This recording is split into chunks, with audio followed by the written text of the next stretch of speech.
you don't want to detract from your community, you say, we will make your community stronger. We will make your project, very good. But if you utilize that type of strategy, I think that definitely could work. And do you think possibly registering the top tier as interaction based Nigerian just to gather the potential followers? I guess it's possible taking Okay, so yeah, I think it's definitely worth the risk. I'm telling you, right now you have nothing to lose. You have an account that has 0 followers, basically. So if I were you, if I can afford it, and I don't know what your budget is, I'd buy 10,000 followers, and I would buy the. I can send you the here. Let me send you the website. I don't know. I can't. I just think like $10 subscription instead of paying like the shittier tier, like a upgrade that tier. Yeah, so if you could do, well, I mean, you don't have to do 10,000 followers. They sell this. I just want you to have an idea of what the price is. So, for your own benefit. And you don't have to buy it.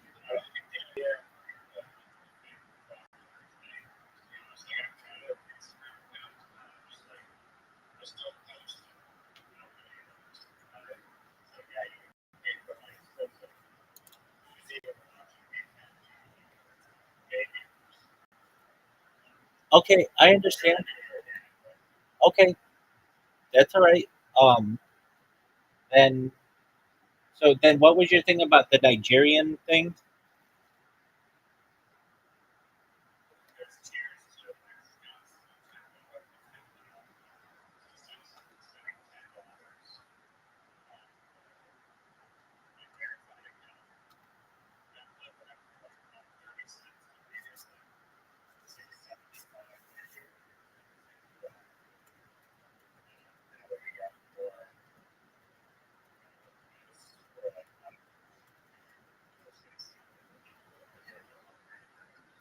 Yeah, we should just look at what the price is.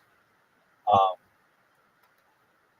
I'll look it up in a second because I just know that these Nigerian guys aren't all paying $10 USD.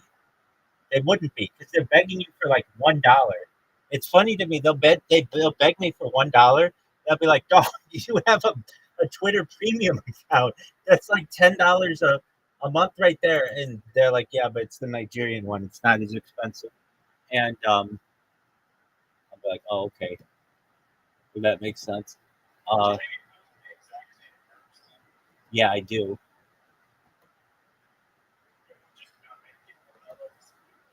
Well, it's a hard loophole to kind of utilize if you have only one device. But if you have multiple devices, look, let's be honest. The people who are using Twitter generally have a lot of money. $10 versus $20, $40. That is a huge deal. Um, okay, so we go. How much is Twitter premium cost? And USD. Um,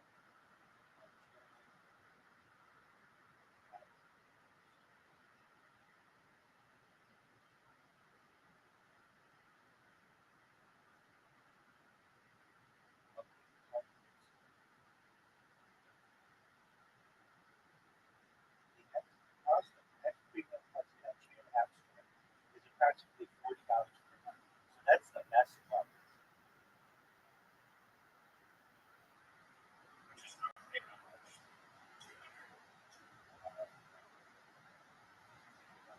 Let me just look at the regular.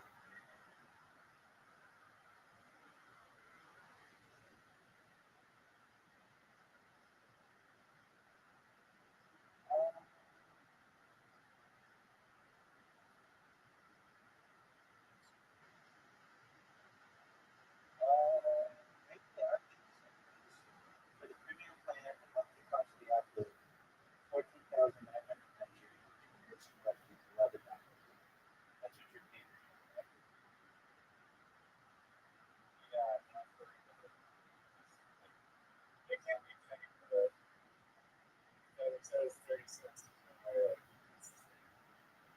Again, Well, I said 30 seconds, but it's just kind of a joke about it. I didn't know really. Okay, here we go. it can be more expensive. Hold on, hold on. Nice. I don't know if it's yours or not. Hold on, hold on. So, oh, okay, hold on. It's the basic Twitter that, hold on. So premium is even higher. So basic premium and premium plus. Uh, so Nigeria, uh,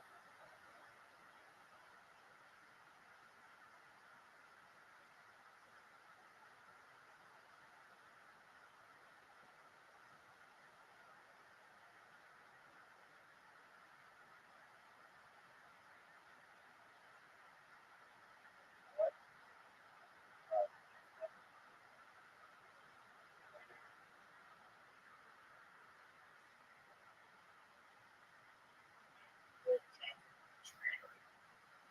In my view, they fucked us up. Those cars are good. Now he's got the chainsaw stuck.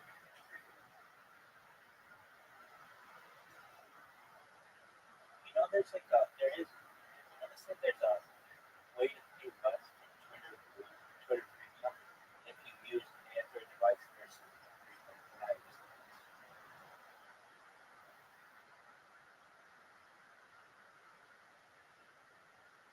Oh, okay.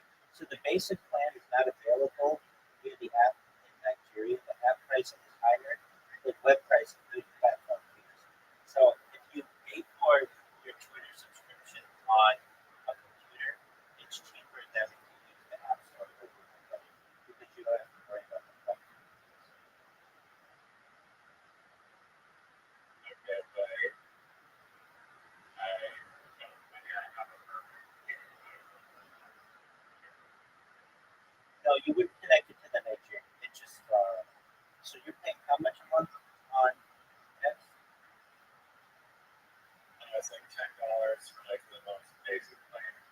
How much is X? Uh, that's not basic.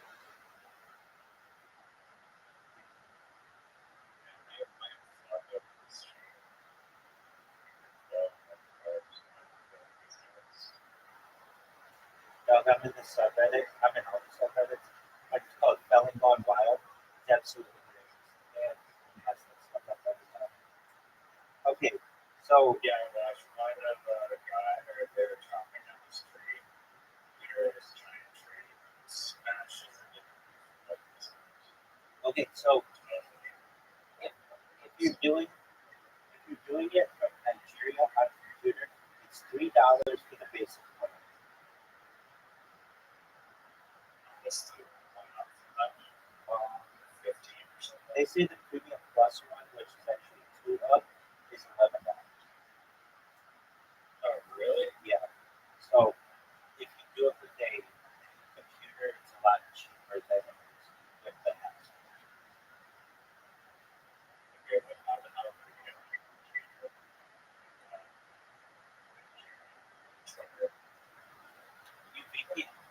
You okay, so this month you're done. But basically then what you do is you just VPN, log into your log in, log into a Nigerian VPN, log into your account. You probably have to do some kind of two-factor authentication. It's gonna be like for you. And once you log in, then you buy the premium. The premium basic is $3, and then you just buy that. And I would buy the year-long subscription so that you don't have to do this every month. And then you get it for like 30 to $36, and then you're good. However, whenever anybody looks at your account, it may say that you are either based in Nigeria or at least for some time it's going to say that. It's not a big deal, but if you have a cryptocurrency project, it's going to raise some of that stuff. So it's a really smart thing to do. I mean, why pay like $120 a year for Twitter basic when you can pay $36. Yeah, I mean, if anyone would better afford it for their space, they would probably tell them. Yeah, I mean, that's going to be pretty cool to people. And it doesn't really matter. All that matters is that you're able to get your project out there and talk about it. If you're able to go into a space and talk about your project, people will get interested. Like my account has 3,300 people following me right now, and every single day I know that I can log into X and my account can be wiped out. And it must be Tree flags, private. yeah, yeah. Before it even hit the ground, it was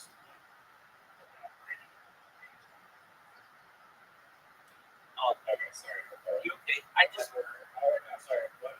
Like a few weeks ago, I was seeing a tree fall my entire life. I was looking at the forest from the field, and within 15 seconds, I saw 3 big trees in this forest snap their trees.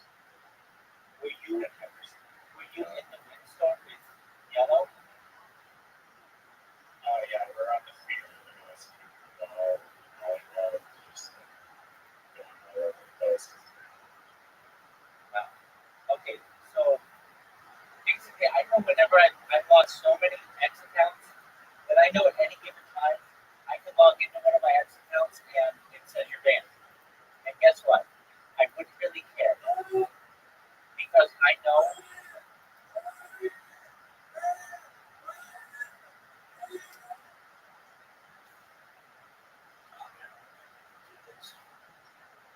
Because it really doesn't bother me if I lost my account. I would be happy, but all I would have to do is go into any of the spaces and they all know who I am, and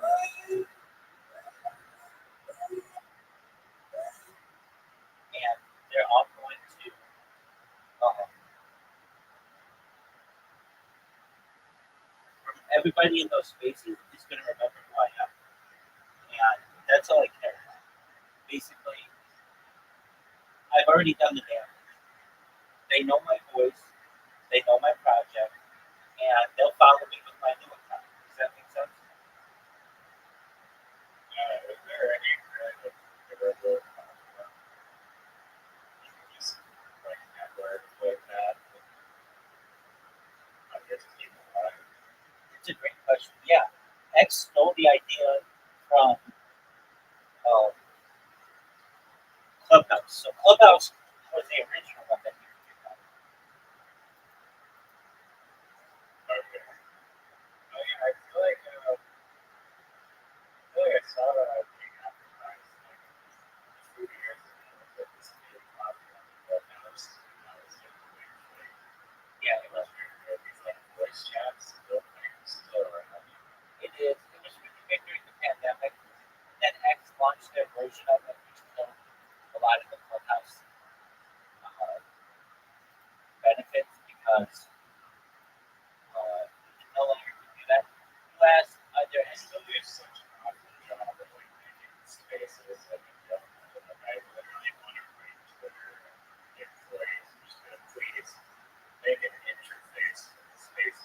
So your most valuable feature and you just push it.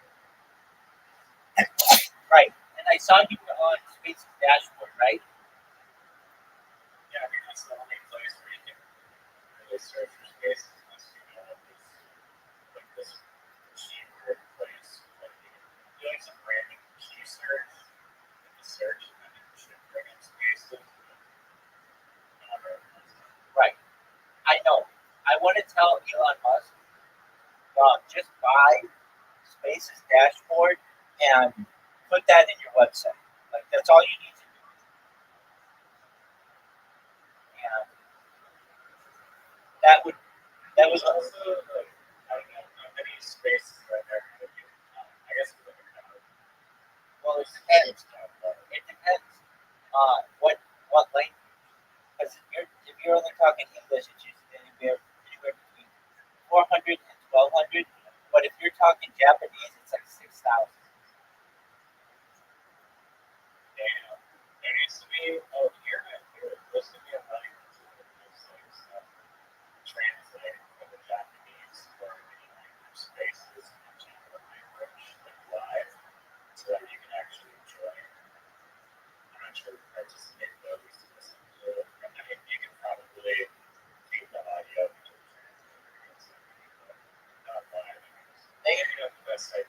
No. It's a very good idea. I think somebody has something like that. So right now, Twitter Spaces do live transcriptions, and you can turn those on, which is beneficial.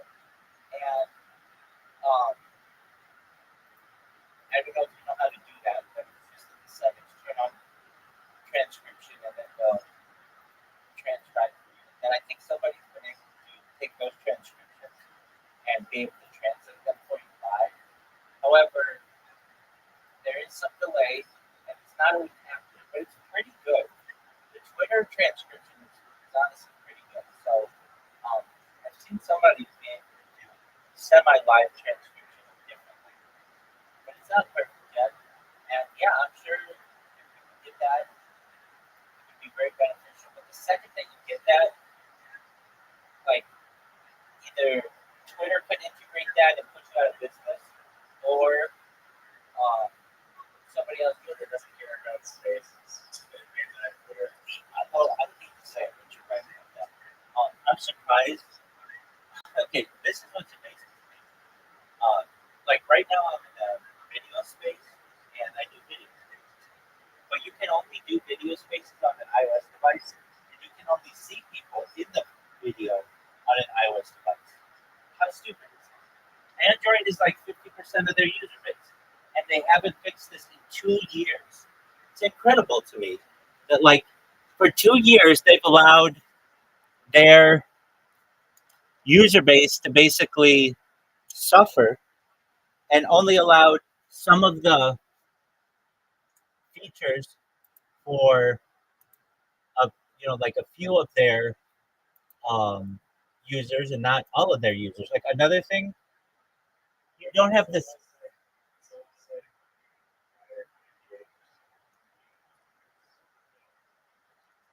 Yeah, I mean, I used to complain about this, but at least it's integrated Grok, and that's been like a huge impact. But it's not I mean, Instagram has AI.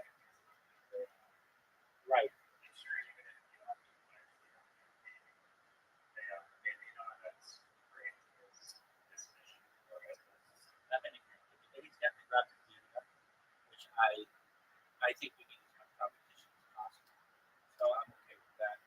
Um, but in terms of fixing the app, there's so many things wrong. This one time is really big. I want to say really big. He had like 40,000 followers. He had really big spaces. This guy and I connected, and we put together a list of all of the differences between AI, or between the iOS app and the Android app, and what improvements we wanted. Like literally, this guy hosted a space that said, "How can we improve X spaces?" And then he took that and sent it to Twitter support. That did everybody. Um, what he did do as well, I believe, something like this, he sent it to one of the engineers at X, and the engineers said they appreciated it, and they did it to have something. He did get some kind of feedback from software, but it's been like almost 2 years since we had the conversation, so it's a little murky what happened, but um, it's strange because like the local people probably like is in the best interest of the users having features and services that like is no, I maybe see the same vision or maybe they don't aren't aware because the same code doesn't have any people working in it. when Elon Musk bought, he said that he bought it for $22 billion, and he said that it wasn't worth. He bought it for $44 billion. He said it wasn't worth 22 billion because of all the bots that were out there, and then I believe he tried to like sue Jack Dorsey at some point. Basically said like he got screwed out of $22 billion because of all the bots that were there. Like he didn't know it didn't have a lot of bots, but basically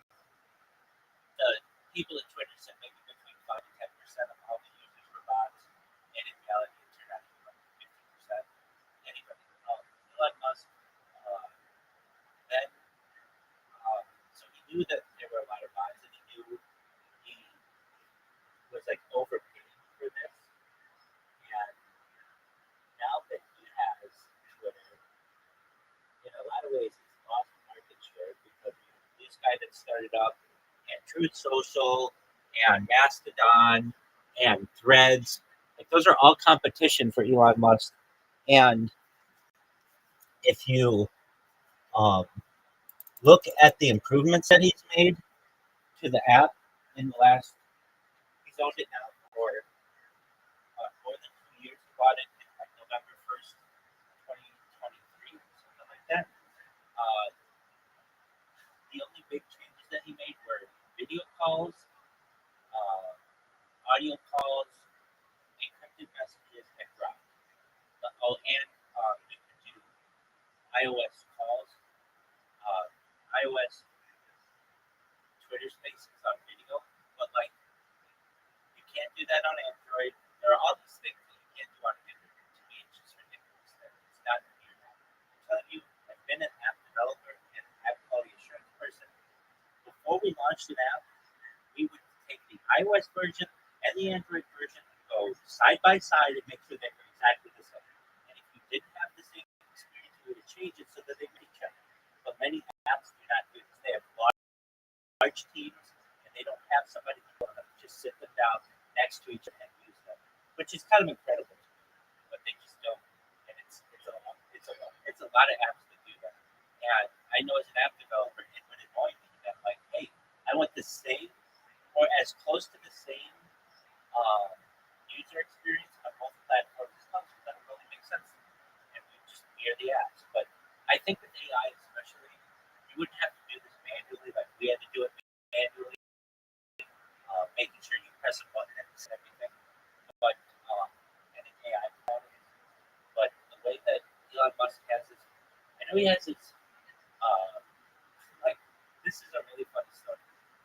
So in 2024, well, like before the 2024 election, if you recall, Donald Trump had to win the Republican nomination because he was no longer president and just was trying to get it. But anyway, but somebody was going to run against Donald Trump, and it was Governor Ron DeSantis of Florida.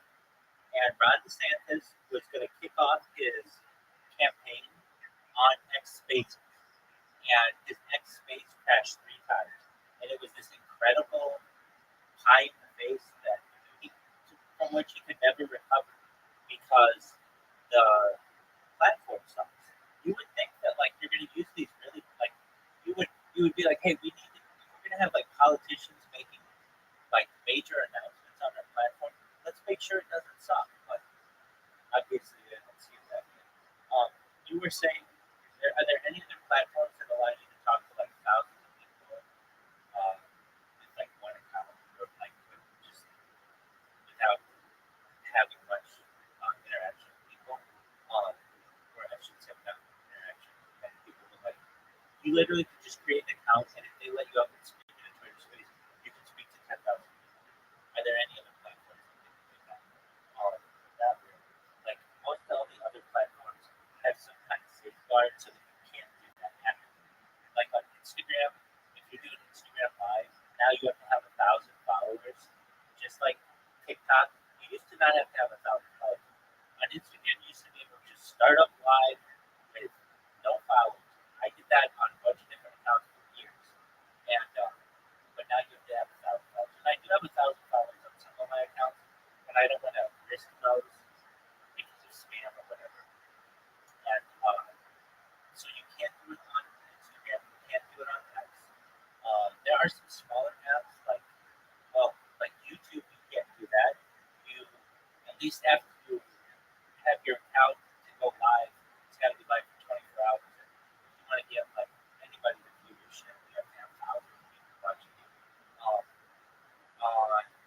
Snapchat doesn't have a really great way for like a ton of people to be able to watch you. They do have like a creator program, but you have to like manually accept it to that, and nobody's looking. It's strange that Snapchat is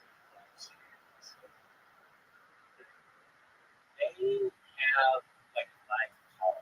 But yeah, I don't know why you would use Snapchat. I really don't. It's like seriously somebody's picture. The reason why I think Snapchat is successful is because they have their requirement to use the app up to 13 or something. Many of the other apps, and they like actively pursue children. Like and other apps generally. Um, I think that It's fun game, the future.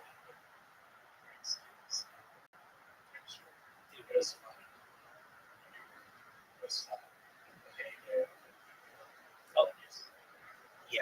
Well, what they had that I feel was really big were those. They had the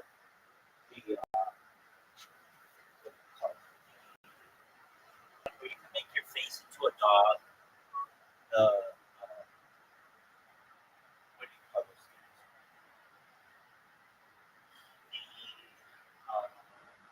The you can make your face into a dog ears, and like um, you can make yourself into a cow, put a cowboy hat on yourself. What do you call those? Those layers. What do you call those things? Can you hear me? Yeah, like like they have those filters. Yeah, filters. That was a big thing, and like but nobody cares about that. I mean, every app, a lot of apps about it. Snap has just not gotten with the time. However, don't count Snap out. Snap bought a company, I think we talked about this, maybe not, that is in the neural brain computer interface business, and they have a cap that they can put on your head and be able to read your brain waves. And Snap bought that company. So don't count it out. It's a really secretive company. I know I talked about it before. They own like all of Venice, California secretly. They like bought a huge amounts of real estate. And I think it was started by the CIA. It was an InQtel project. If you ever look at InQtel, they're the people who like started GPS and they started like like all these think tanks. It's like basically the CIA says we need something, so let's start a company. It'll be started by InQtel and then we'll spin it off into a private company, and then eventually take that company public. And Snapchat was one of those. And arguably, the reason why Snapchat was started like that is to get facial identification on people, and people were very apprehensive in like the early 2000s, early 2010s to put their face on camera. But then once Snapchat said that the pictures would go away, it started with people who were younger, felt like that information wasn't being stored when it really was, and then eventually it spread to Instagram and all that other shit. Anyway, but to answer your question, that's what makes Twitter Spaces so great. If you can literally, like, they could ban my account, God forbid, they ban my account. All I have to do is create another account that looks just like it. Everybody knows who I am, and they're going to let me back up, and they'll let me speak again. And I already have the cachet, or I already have the reputation. They already know what I'm going to say. And then they're going to come and refollow me. And so I don't want to say I'm unkillable, but basically, like, it's really hard to stop that. As opposed to YouTube, which is like, if they ban your YouTube account and you're a big YouTuber, anybody who recognizes you, they're going to report your account and then you're going to get in trouble. They're going to take down your account. But X is a little different. That like the Twitter, the X Spaces are small enough. Dude, they have such. I can't believe what they let people talk about on X Spaces. You'll go to some of these X Spaces and it'll be like white power meeting, and they'll have 400 people in it. And I'll go in there and listen to it, and it'll be like, wow, they're really pissed off at people. And sometimes I know I've told you this before, so I will go into these white power meetings and they'll be like, "We got Rabbi who's coming in here. What is this Rabbi? What do you want?" And I say to them, "I appreciate the opportunity to be here. I want you to know while I may not agree with everything that you say, I am proud to live in a country that allows you to say it. Thank you for allowing me to contribute." I'll get all these white power people who follow me, and they're like, "You're the best Jew we've ever met." Like, I'm like, "Oh, thanks, guys. I really appreciate that." But normally, like on any other platform, They won't let you have like white power, white nationalist stuff. There was one that would just do. It was called like all they did for 24 hours a day was play Hitler speeches, and these Hitler speeches were translated into English, and you would hear like what Hitler was saying in English, and then sometimes they'd have discussions about it, and I would go into those spaces and be like, again, while I may not agree with what you're saying, I proudly live in a country that you can be able to say what you want. And I get all these people in these Hitler spaces who follow me, and they just, it was just kind of an interesting thing that I would go into like the belly of the beast and just be like, say my thing. And oh, that was on other accounts. I haven't done that right now with this one. I don't think I've done it with this account, but because this account I've only been using since November 1st. The reason why I'm using it, believe it or not, I went into one of these big follow for follow spaces, and there's one guy with 40,000 followers followed me, and he was like my second follower. And I was like, wow, that's a big account to follow me, 40,000 followers. And then I went into this guy I know, this Australian guy, who's like this like renegade guy who has these wild spaces, but he has big spaces. And I went in there and I remember him very well. I didn't know if he would remember me. And he absolutely did. And he followed me. And he has like 70,000 followers or something like that. So I was like, wow, my first of my first 5 or 10 followers, like I got some pretty big people on here. And people remember me from like years ago. And so I thought, okay, maybe I start getting back into these spaces. That was in, I think it was like November 1st that I started doing that. And then I got 2,000 followers in my first month.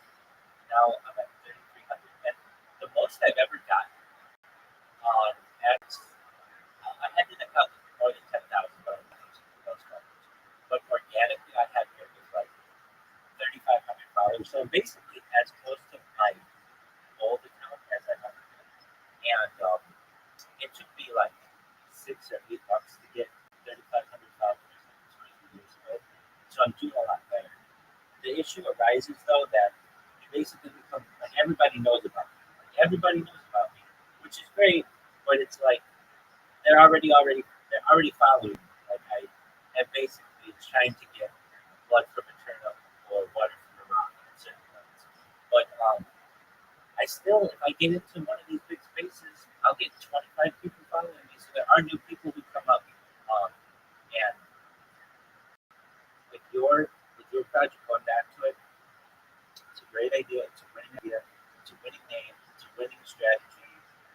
You just got to get your social media together. Once your social media is together, and you've got your logo together, your description and everything, then you can start to build a community. Do you see? You can probably start your community right now if you want to. I would recommend it right now, but the way that you do it is you in Twitter on the left side where the menu comes up, you'll see communities. You click there. The top right of that page, there's like a plus sign. You press that, and you'll be able to create that community. And another thing you can do with your account is join communities. Are you a member of any community? Yeah, right?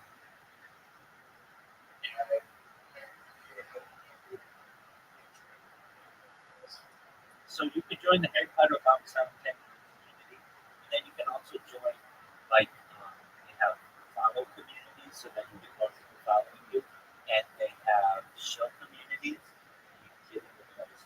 And then whenever any of you start a space, everybody gets a notification of it, and that basically they know that's like-minded people. You can experiment with that as much as you can. So your plan is to So we're changing for the last year to this. So I'm not going to do this. it says open. Discussion. It says open. Yeah, it says open. So I've used it. We don't know like a lot of stuff. It's just, tweeting, space is just It's dead. Nobody's ever gonna find it on Twitter because nobody ever goes to it. I've even modded it with my own accounts and had 25 of my own accounts like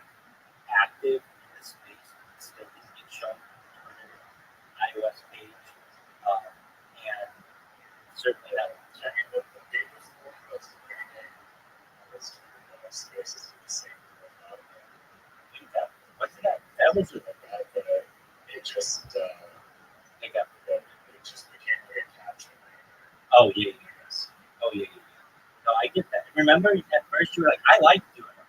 And I told you, yeah, you like it at first, but it'll get really fucking annoying to you after a while. But you remember, you were getting like a lot of people talking about it, like organic. Like, what is this? Right. And I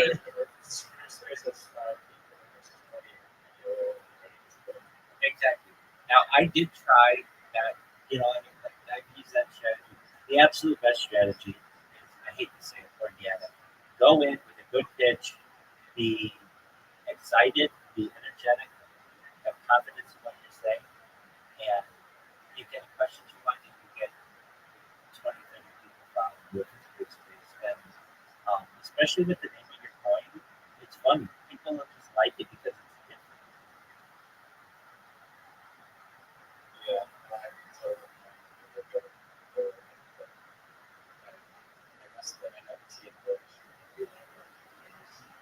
It's not like I don't know. They were like NFTs, like with the profile picture usually. There's just a fragment to the NFTs. They're also Okay, I'm going to tell you. I'm going to tell you what I feel your logo should be. You can shoot it down. One. I would think that it's just But we didn't talk about the goat. We didn't talk about the arrangement of the goat. Is it just like a goat's head, like that? That like Baphomet symbol, or it's sideways. So sideways, and is it just standing, or is it like running at somebody? Yeah, I'm fine with that. I like the simpler the better, and it's just like a should I steal an actual go? Like it's not a bad idea. I would just use the silhouette of that emoji.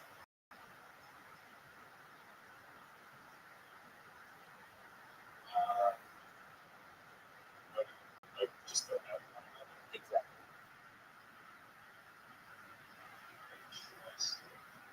but then you don't really like there's no association to like oh that's the go emoji. Okay, you could. Hey, I'm not against using the phone. That's fine too. Go ahead and use it. The thing is, you've got to recognize it. You've got to recognize that the goat emoji shows differently on people's phones, so it won't be universal. Yeah, but it is like it's very common go emoji. I But it also I don't know. I'm not I let me look at. I get sued. Yeah, no, you won't get sued. Those are publicly available. The people. It's like the ASC2, that's like association, whatever. Um, I mean, yeah. So I wouldn't use the goat if it's looking to the left.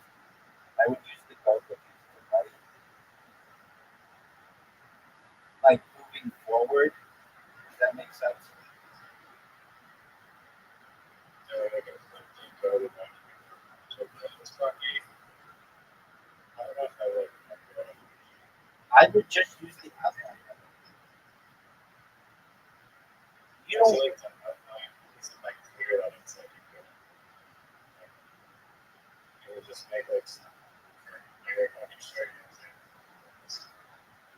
YouTube where I follow like this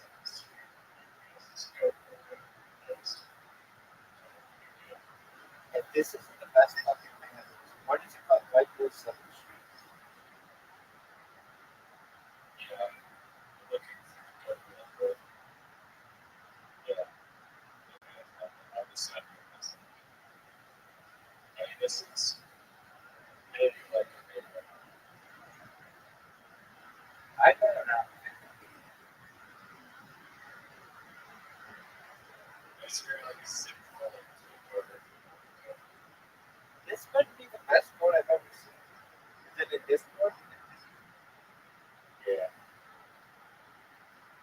think this is like something like that.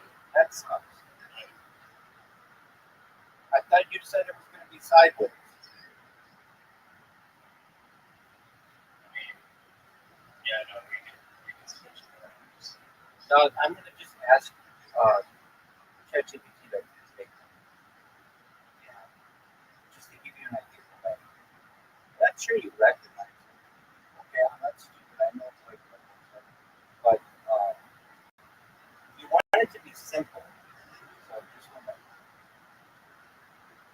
Can you please make me a logo with a goat silhouette in the middle, and the goat has the same outline as the goat emoji, except the goat is looking to the right, and make the goat silhouette the color white, and make the color around the goat red.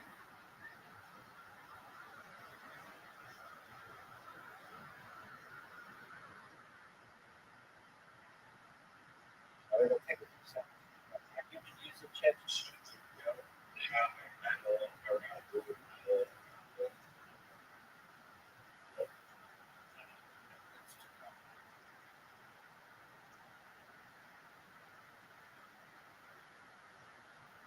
Dude, this is fucking perfect. It's absolutely fucking perfect.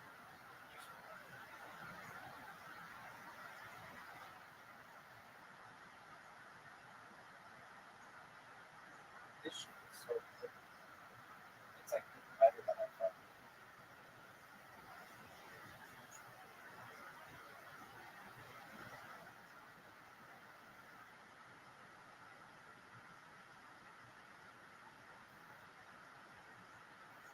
Okay, look at the thing I just said.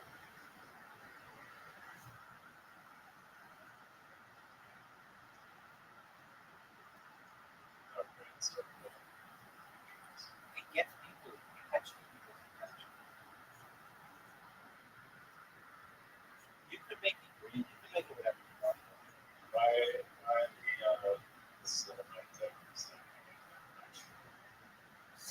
Silhouettes are just like the simplicity of it. It scales really well.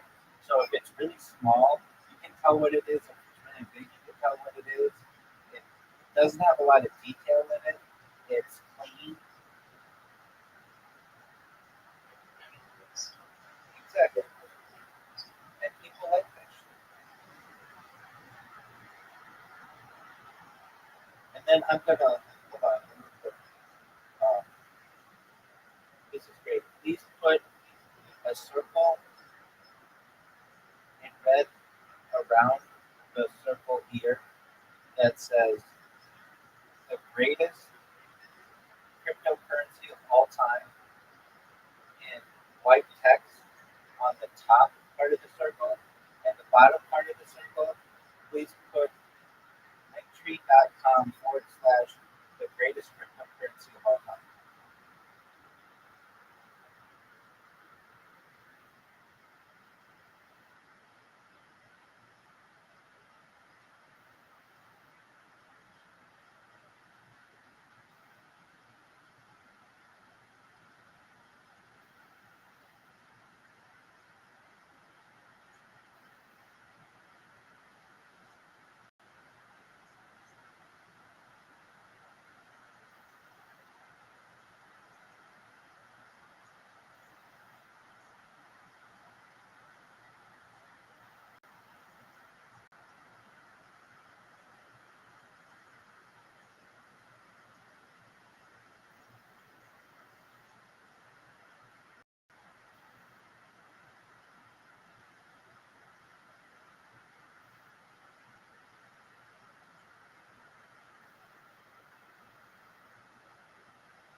Yeah, yeah.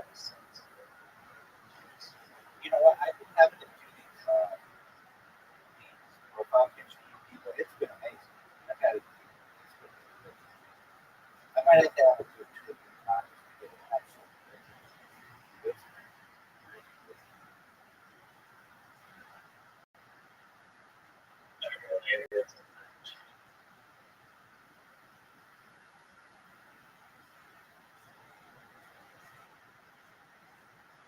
It's so yeah, almost. Everything's sort of too made up. So, Why do I think so? yeah, yeah. Um, it is taking home. This is. I wouldn't say that major issue yet. There might be some small changes I make to it, but it's perhaps to make it this quickly. You look at it, It's not a greatest. It's not perfect. Okay, there you go. Yeah, it's actually very dope. I think the stars. So you just make the interior. Like doing an American flag on the inside. not everybody has Yeah, that's true. like that bad boy. Yeah, this is not really. It's like at the end. It's like, it looks like a badge. Whiskers. Yeah, that can fix it. Um, Yeah, Skittle sucks at Texas. It got the top right. It's like you can get the top fast. That's like the same exact words.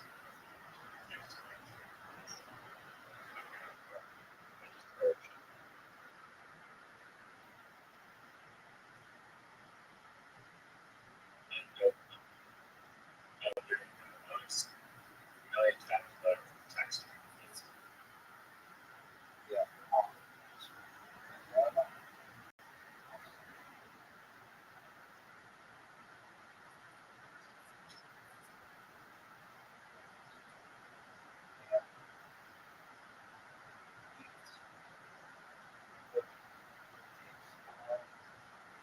Back,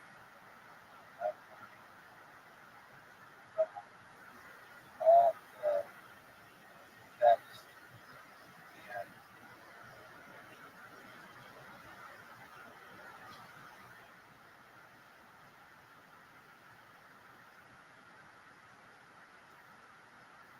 all right.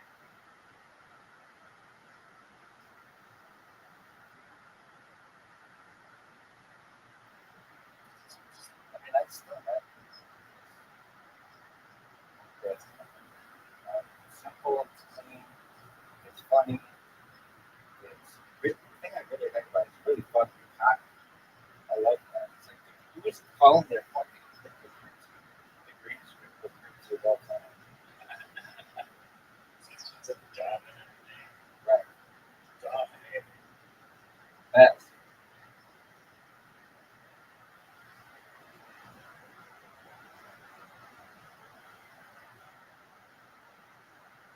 I mean that's this thing.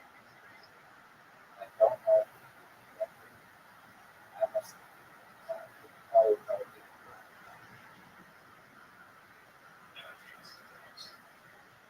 do the text at the bottom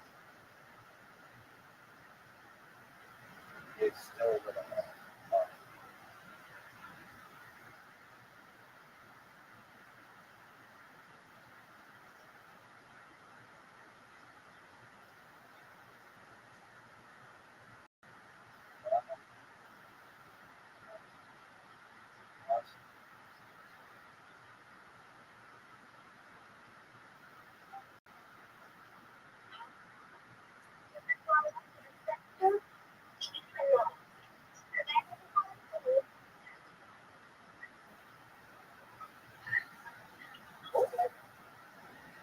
Well, you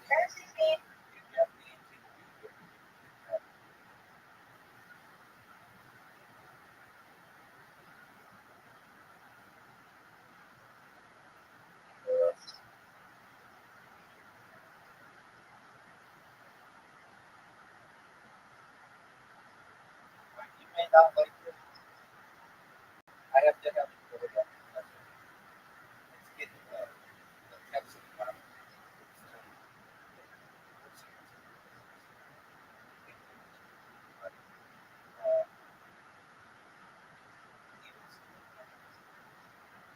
This would take so much longer.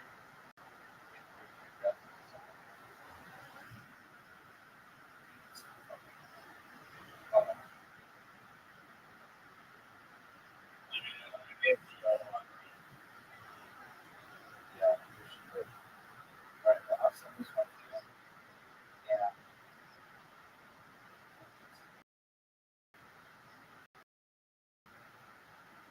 Uh,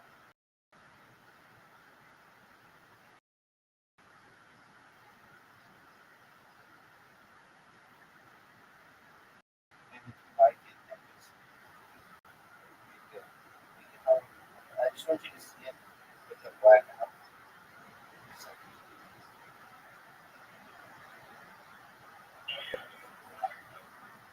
it makes it easier.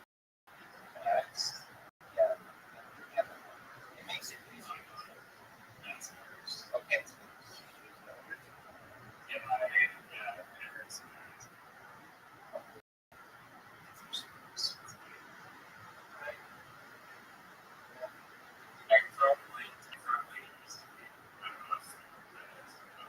No, don't worry about the font. All you do is copy it, upload it to ChatGPT, and say, look, I'll just do it.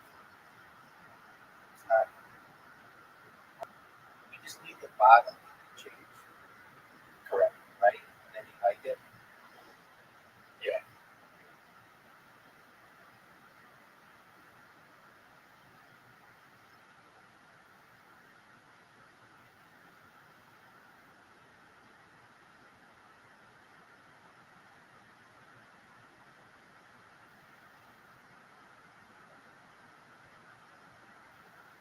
Well, wait,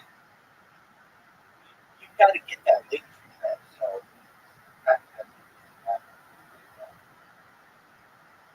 I'm sure no one's taking it. Yeah, but I think it's too long for link. I was just giving you an example.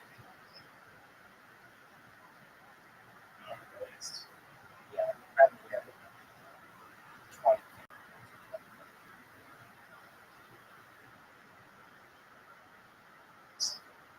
So just, well, yeah, that's what you got to do.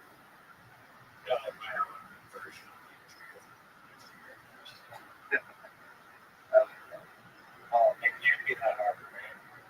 It, it's just a bunch of websites and links. It's like, yeah, and I can call it, you could call it the greatest link tree in the history. The greatest link tree in the whole time. Yeah, probably.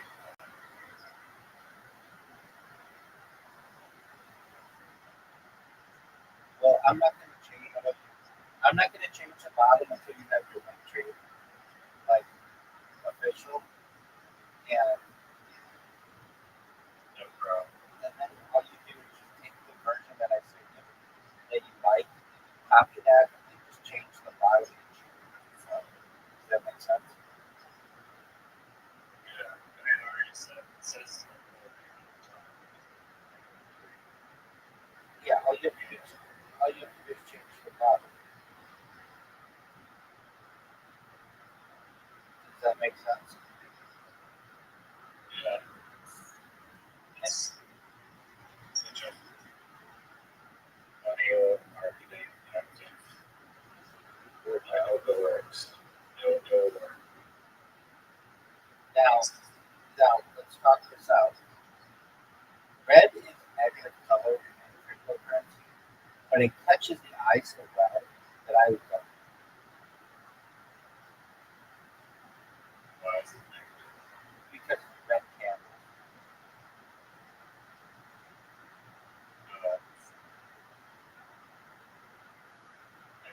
those, yeah.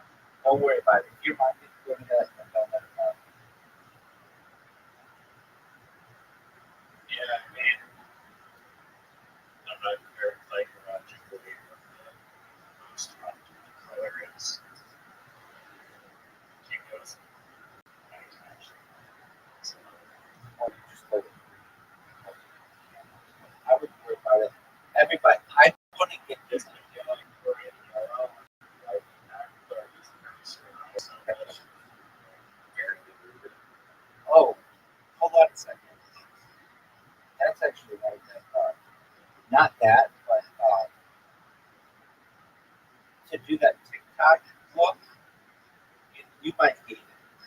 I'm sure you Yellow on red. no, no, that TikTok look where it's like that mystery magenta on teal.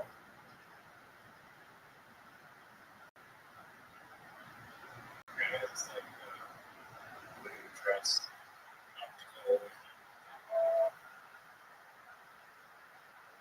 It's like like this actually might be. Hold on a second.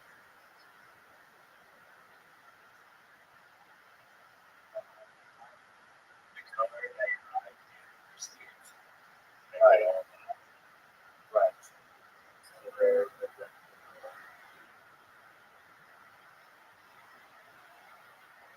Hold on.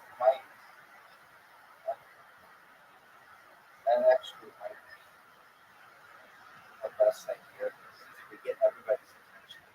It's ugly though, but it's kind of good. just as long as it makes your eyes makes you Can you please make this feel into like the TikTok version with the colors of the magenta and teal that are like off center? It doesn't have to be red and blue. It can be magenta and teal, but like so that it's off center so it catches your eye. It's like that 3D effect.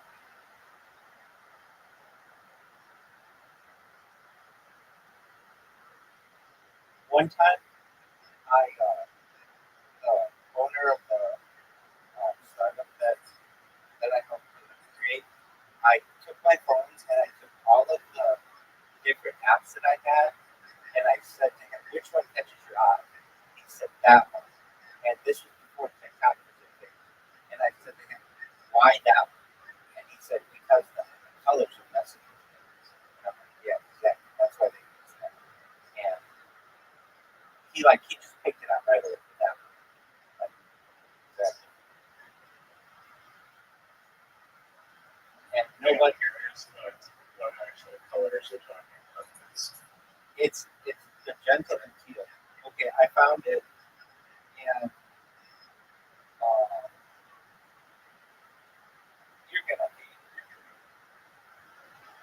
I like that. If it hurts my eye, it's good.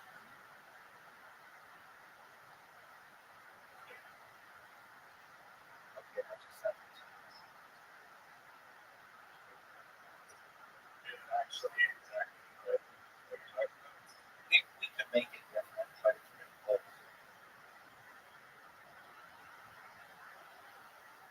Oh, that. No, that's great. That's better than the red. Like,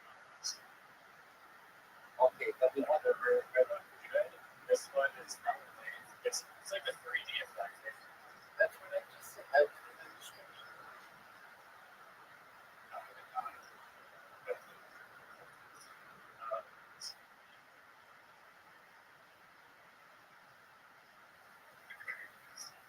Yeah, very TikTok. Please make it more the 3D effect so that it catches the eye and like distorts the eye, and make the pink more pink, like the TikTok pink, and the teal or cyan, like the TikTok cyan.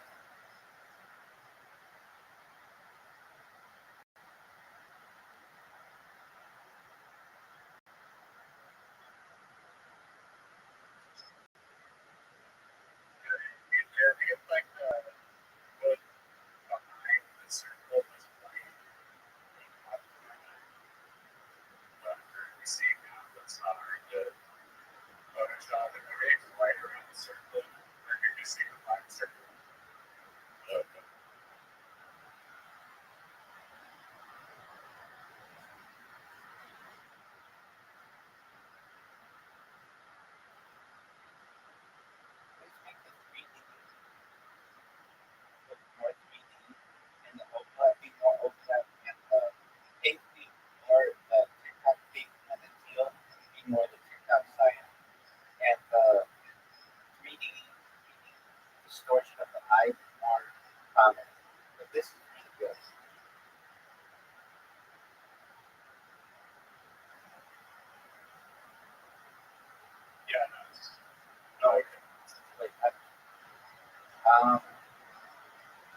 interesting car model. Yeah, I don't know if I would go with it. Just like this.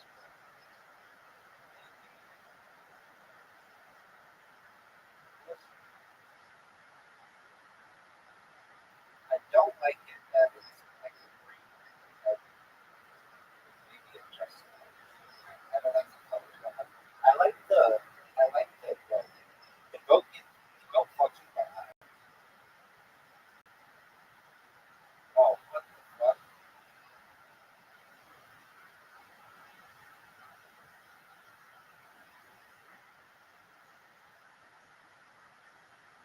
No, why did you put eyes on the phone? The eyes make the 3D more prominent and use the eyes on the phone. What? Oh, because I said make it fucking.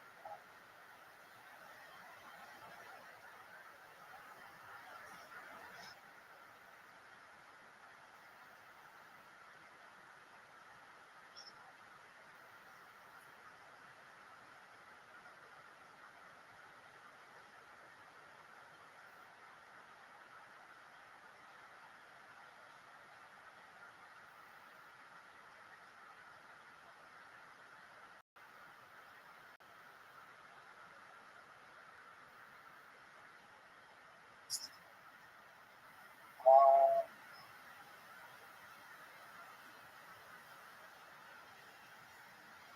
okay. Is it the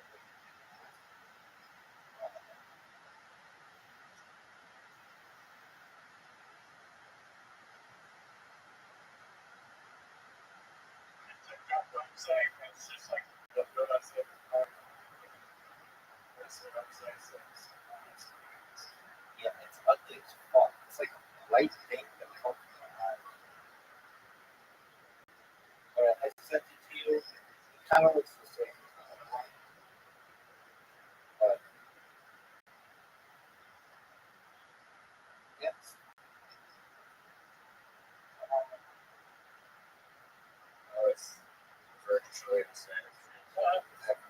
Um, you can also change the background if you can. I think I would like that, but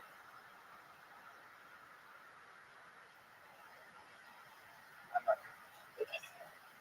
Until you get the tree for it, then we can start making something. But Yeah,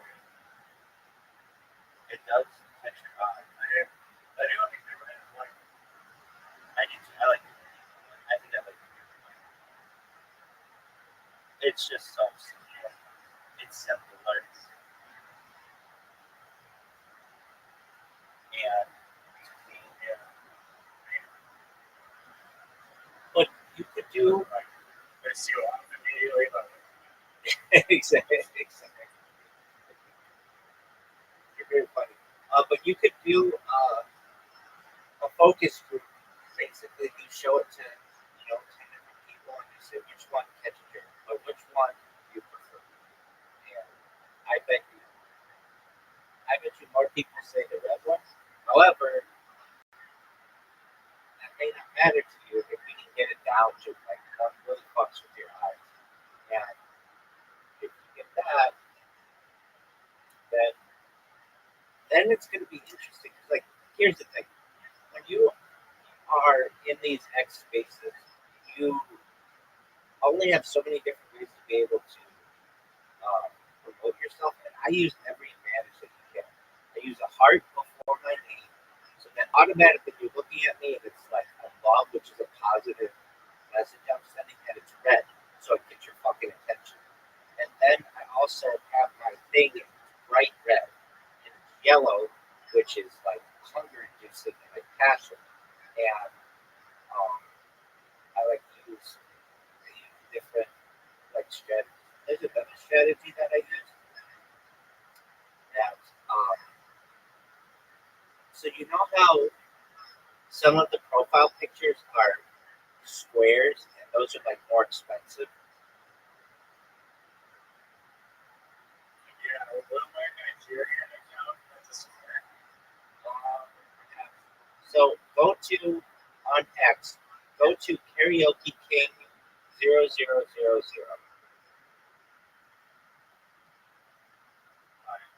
Just so they realize that's It's a picture I want you to see. So you could do what I did on this account, which is it makes it look like a square and gets people's attention. whenever you have a mini square, It's like smaller than this.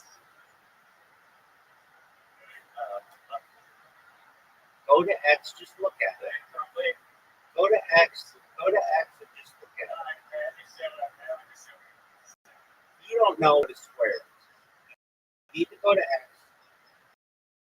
You're in a field with your dog. You have your phone. X, type in Karaoke King 0000. Look at it and say, wow, that's really fucking innovative. You are so smart.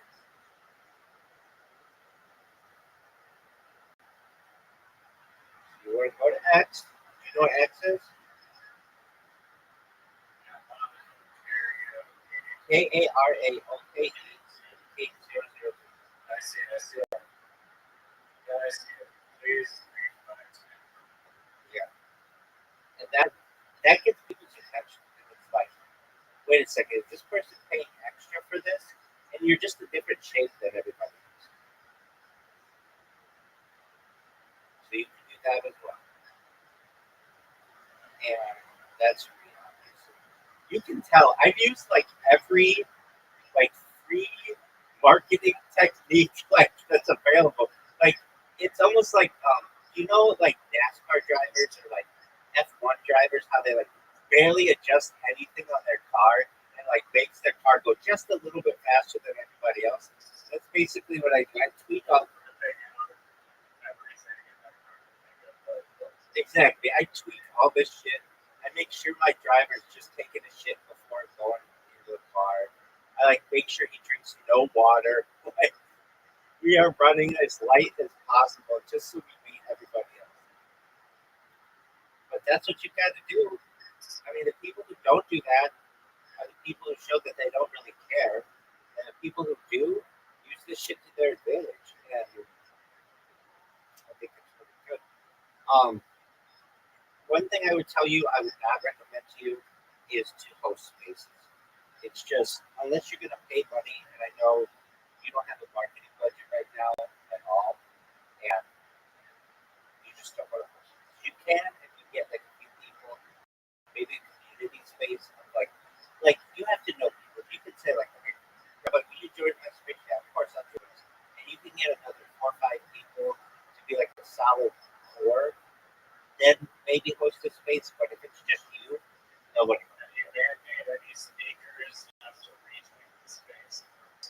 Yeah. So what you do? So a good thing to do if you're going to do that is you say, in order to come up and speak, you have to retweet the space, you have to like the space, and you have to tag 3 friends. And that means that those 3 friends will get their money. So my 500 And 100%. But usually, so I've just gotten into this is my strategy whenever I'm in these spaces. It works really well. I've got to say. I go into the space, I follow everybody in the space. I look at all the profiles. I follow everybody I can. Then I go to the purple pill and I drop this thing that I have that says it's like this video that I made that plays, and then I repost. I like the room. I like the space. I retweet it. Then I press the like I got to have this on. Then I press the button. I wait for them to call me up. When they call me up, I raise my hand. I wait for them to say, "Oh, Rabbi's here. Hey, Rabbi, what's good? How are you today?" I go in. I shill myself, and then when I'm done, I wait maybe a minute to see if there's anybody who wants to talk about my project. or ask me questions. And then when I'm done, I don't wait for them to kick me off the stage. I leave the stage, unless it's a small space, but if it's a big space, I leave the stage. And then I go into the purple pill. I at the host and I thank them for allowing me to share. That's the best fucking strategy that you can have because it shows that you appreciate them, not only that you say it to them while you're in the space, but that you write it to them. Does that make sense to you? Yeah, the space courtesy Exactly. manner so that I can And then I go, go in space and have a kid. and then I go into the next phase. And then I go into the next phase and I do the same thing. And I'll do that 3 or 4 times an hour, and then there won't be another space for another 2 hours or something. And then I take a break or whatever. Or there might be a space and I know all these people know me and I know I just showed them 2 days ago and they all know my shit. Like I'll go to the space and if they're all following me already, I don't need to show these guys they know. But sometimes I get this quite often. At least once a day, a space will invite me to come in. They'll be like, please show us. We love your show. And I'll be like, okay. And then I'll get other spaces where there will be people literally who are like, I want to try to do your show word for word. I think I can do it. And they'll try and they'll do okay. You know, like that's when you know you're really starting to go for it. Rothschild. I have most data on the internet to me versus a lot of Bill Gates did that with my first time before that got on in 2008 where that data is more valuable than oil. And I don't know. That's okay. Here's just the first part. I'd like to talk about quick extension finance limit, vertical wind farms, Here's the first part. I'm Rabbi Rothschild. If you don't know who I am, you will. That's extremely common. Like extremely common. I stream my life 24 hours a day, 7 days a week, 365 days a year for world peace.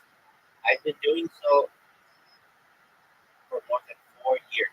My streams go back to the pandemic. We've seen the death of a queen, the birth of AI, the coronation of a king, and everything in between. This is a real life Truman Show, a real life Big Brother. This is a timeline and a time capsule of human achievement. In the 1990s, Bill Gates brother creates content as king, and I'm making it true today. I'm king of the internet. This is the biggest event in global history, and here's why. In 2018, The Economist magazine stated the data of petroleum as its number one resource, and I have more data archived on the internet than any person ever, which is making me very influential. I'm going viral, and when I do, I want to make you your friends, your family, all financially, and everything. I want to ensure you have generational wealth as you grow money. I want you to be able to start charities and philanthropic organizations of your own. Then I say a whole bunch of other shit, but like that's my introduction. That's about 1 minute right there. And if people only give you 1 minute to show, I just keep it at that. But I really like to get the whole thing. I cover up a lot of things, and I think it's. You know, I get people. I don't want to say every day, but people say you have the absolute best stuff you've ever heard, and they were like, people are like, it's like a poem or it's like a rhyme. They're like, it's like a song. There was this girl 2 nights ago who was like, I'm speechless. I've never heard of anything like this. Like I hear people show all the time, and nobody's got it down like that. Are you reading it? Then I get people. I got it too good, right, sir? Where they accuse me of reading it, which is fine if you're reading it, who cares? But I'm not. Or they accuse me of being a robot. I get accused of being a robot in a lot of spaces, especially Nigerian guys. Nothing against Nigeria, but they just think I'm a robot because I speak really, really quickly, and they tend to not speak that quickly. And so they'll just be like, I don't know. Do you have this recorded? And I was like, no. They're like, you're AI. Sometimes you just call me AI. You know that's AI. You know, and one guy, this was like 2 days ago, he was like, I don't want to let this guy up. He's just going to come in here and he talks really, really quickly. And somebody was like, let him up. Let's see what he has to say. and I just talk really, really slow. Sometimes, I mean, it depends on your audience. You know, your audience is really important. But I have to slow it down for some reason because I know if I speak as quickly as I want to, it kind of scares them. They don't understand what I'm saying. And so if I'm in, I'll just say like a Nigerian space, I tend to slow it down. And that's just culturally, they don't speak as quickly. And then if I'm in a really big space where you only get a show, I turn it up. And I'll get other people the big times, and they give you, sometimes people give you 30 seconds, 45 seconds, 1 minute. A big one that's becoming more popular is 69 seconds, just because 69. And then I'll get a lot of Nigerians who say, give me 2 minutes. And all I need is if I do my show at its normal speed, it's about 2 minutes and 22 seconds. But they have all been really nice about it. They'll give me the 2 minutes and 22 seconds. And then when I'm done, they'll just be like, what was that? And then I'll get some people who are like, general. Actually, no. I'd say about 30% are shilling crypto, another 70% are shilling themselves as like Fly Guys or as Web3 marketers or as uh, raiders or promoters or social media marketers or community managers, content creators, uh, video editors. Like everybody's got something. So it's like maybe it's 50-50, but I want to say there aren't that many projects that do it as much as there are individuals who just go in there and they'll just be like, I'm a community manager, I'm a content creator, and if you need help with your project, let me know. Some of these projects, I can't believe what these guys get paid. These fucking these these people are getting like $33 an hour to repost people's shit and to sit in the Telegram and make sure nobody posts nudity. It's like you're getting paid huge amounts of money. You don't recognize that's like a giant sum of money. I have this one friend who started this coin, and he said to me, he works here. Oh, yeah. Booby trap. Yeah, I have a big time where I was meeting another. Okay. Let me know when it's okay.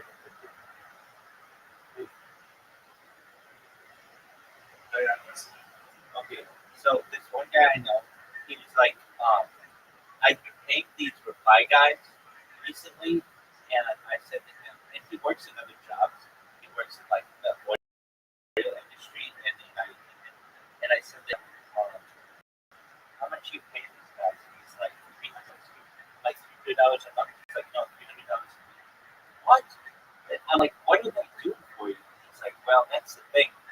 I pay them, and then I have to be on them to like repost my stuff.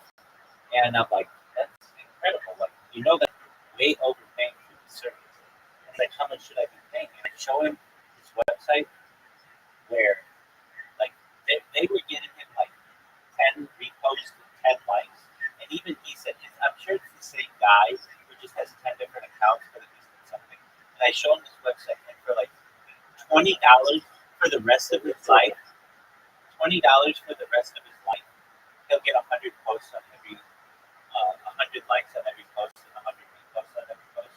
He's like, you just saved me like $1,200 a month. I'm like, I know, but like I hate to say it, but if you know the right services, you put all these people out there. Yeah, but I mean, I feel like their followers matters here. Their followers are worth Reach somebody.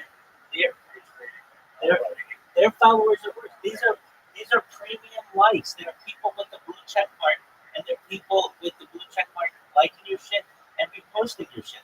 The guy who's doing it with the reply guy just has regular accounts that he just created a bunch of, like your yellow on red accounts with like no followers.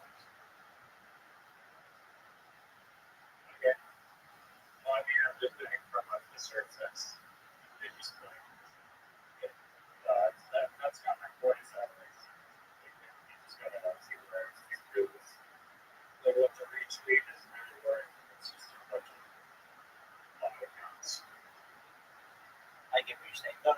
guy who runs the project, he has real people following him. He just needs like the more visibility to his posts. So he just needed people to repost his shit and like his shit. And these are premium accounts, blue check marks that are doing it for him. So he told me, he's like, I wish you would have told me this yesterday because I just paid them yesterday. But I'm not going to pay them any money. They weren't doing what I was asking. And here it is, like for $20, I'm going to get way better service. And his wife even thanked me. She's a really nice lady. And she was like, you saved us a lot of money. And he was like, I'm proposed to me. Like, he was just like, I'm just like a guy in the UK. Like, I'm not like a billionaire banker. I don't have endless funds. I'm like, I have to work for my money. And you just saved me like a third of my paycheck because I was paying to fly guys. And you were saying, It's like, what about the Nigerian point? I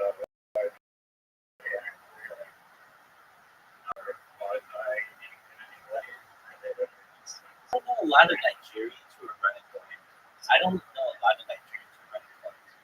I do know a lot of people in the United States who run coins and in Europe who run coins. And Nigerians connect with those people and become reply guys and become community managers and Web3 marketers. Does that make sense? Sure. Yeah, they don't really do the coins that much. I'm trying to think if I know any of them who run coins. And they learn a lot to create data that everyone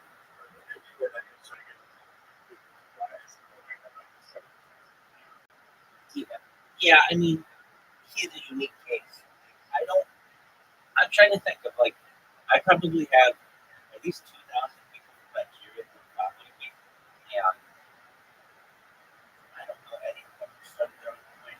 They all connect with other people's coins and help to market those. And I think it's because launching your own coin takes some funds. They don't always have the funds. They don't always know what to do. And it's rather just market. Yeah, I mean, it's easier. There's less risk.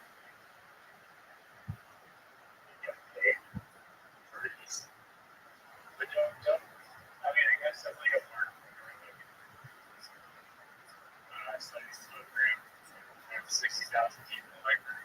So X amount. Who knows if they were accounts or whatever. But Yeah, they do. I feel like I'm like a marketer. You need your own audience to market to. It's the same problem. Yeah, they do that. Once you get a big enough Telegram or Discord, you can basically do pay for hosting to be able to promote people's accounts or their projects. But trying to think, That's what I mean, fair enough. That's like some of them, some people just have like integrity and just accept payment or whatever. Then you throw on like a scale of damage or reputation ultimately. that's absolutely Actually, have to feel like it's a good project actually from it. that's I absolutely. mean, there's no right or wrong answer. Do you know who Mario Normal is? He runs the biggest X spaces. No. Okay, so his X spaces are shipping averaging 4,000 people. And in order for him to do a space with you, he charges $40,000. And all he does is he's got a bunch of followers, and what he does is he just buys his own space, and for him to buy his space to get 4,000 people, it costs him something like $2, something maybe a little more, and then he just ensures that you've already paid him, and he'll interview you about your project for an hour, and he makes out with like $39,800 every time he does one of those spaces. I mean, who is falling for that? No, everybody falls for it. I paid 40,000. No. So what he does is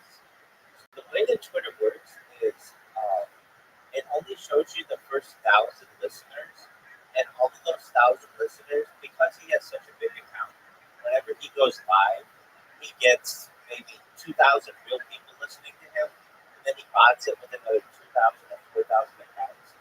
And so when you're looking at his spaces, and they are real people, and he's able to just every single he does like spaces every day. He makes 4 every single day. Well, I mean, do the same. I mean, I feel like you organize a real conference to that price. That's a more effective way to. 40,000 seems absurd for 2,000 people listening to you for an hour. Well, so, but the people who listen to him are people with giant, like Elon Musk would listen in his spaces. And, like 2,000 legit people have money, like whales. Exactly. And they're like, some of them are, I would say, like the net worth of that space, at least the first like 200 people in there, they're all millionaires. So you can't replace that. Like you could go to a conference, but like conferences just don't have 200 millionaires right there. Like they don't, millionaires don't spend their time. Most millionaires have like conferences like that, unless it's like It's not a complete. no, it's not at all. It's just interesting to me that, like, literally, it's pay for play. If you want him to interview you, it's $40,000. I know that guy's friends. But I mean, how do the coins come? they do really well in these spaces. Or they'll just do like a space on the top of it. They know that you can like concentrate the coins that go on the spaces. Yeah, you can do that. Usually, though, they already have like a bunch of whales that are involved. We're gonna dump that thing right after the space, but it starts to pump. Really? Yeah, and that's how they plan They it. try to jump on those. Yeah, they're They're really looking for space billionaires. absolutely they do really well. They say, okay, we're gonna pay $40,000 for this, but it's gonna pump our coin to $5 million, and we're each gonna make $1 million, and then just run the thing. They get 5 millionaires together, and they say, all right, our goal is to pump this thing to $10 million. Once it hits $10 million, we're gonna run it, and they can get that thing to pump during one of these Mario calls to $10 million, and then they just rug it right after the call. He got paid this $40,000 and did not give it. I guess it's so definitely Joe Biden's is one of their rules. Well, the thing is, if you can find out what he's going to be shooting beforehand, chance to make money on it. But their own way, they kind of see it as a win-win. Marty makes $4,000. He rots his face. You know that you're going to bunch of whales in there, and you're going to make more than $40,000. We consider $40,000 to be a lot of money, but if you're pumping a coin, $40,000 can be pocket change if the coin gets to a $20 million market cap. Well, and the thing is, some of them don't rug it. Some of them try to legitimize it, so they don't know about it. But I'm saying it's a way to do it. And you never, and like Mario's not stupid. He doesn't want people listening to his spaces that just do nothing. Like, he wants people to basically to have some trust in this system. And then I think he has a couple other like. Well, here's the other thing. You can't just message him.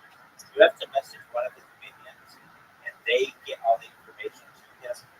And he also has a thing like you don't actually pay him because he doesn't want to like if something goes wrong, he doesn't like work. So he has like a team of people, and they're always his co-hosts, and you just go to them, you put in your message, you get to one of those co-hosts, and they send him a message. That way he can kind of keep his hands clean if anything goes wrong. You can't say, hey, here are my messages to Mario. Mario saying, like, hey, I noticed things go wrong. You never have a message.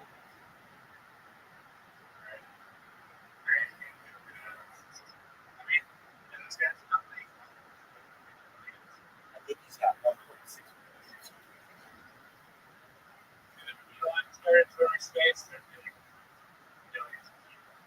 It depends. I've seen I'm surprised he like he goes on podcasts all the time. He seems like very rarely starts with spaces. He started what that I forgot his some like famous person on some recent So Mario Narfon, he's got a space one right now. He's got 2.7 million followers.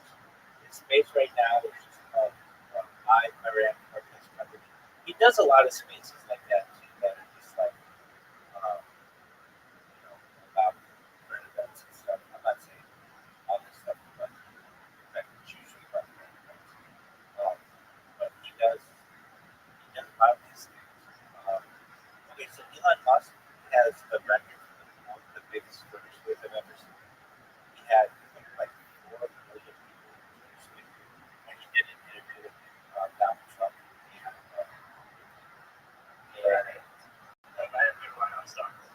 Yeah, and it's not bad.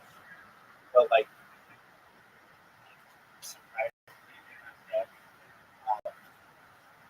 and he does that, but like he did a lot more. It seemed like before he did the whole Doge, like it seems like he's been quieter since then. But like last year, he was doing a lot, especially when like he did the X when he changed the company name to X, like he did the brand redesign, and it seems like he got what he wanted, which was enough influence within the eventual administration.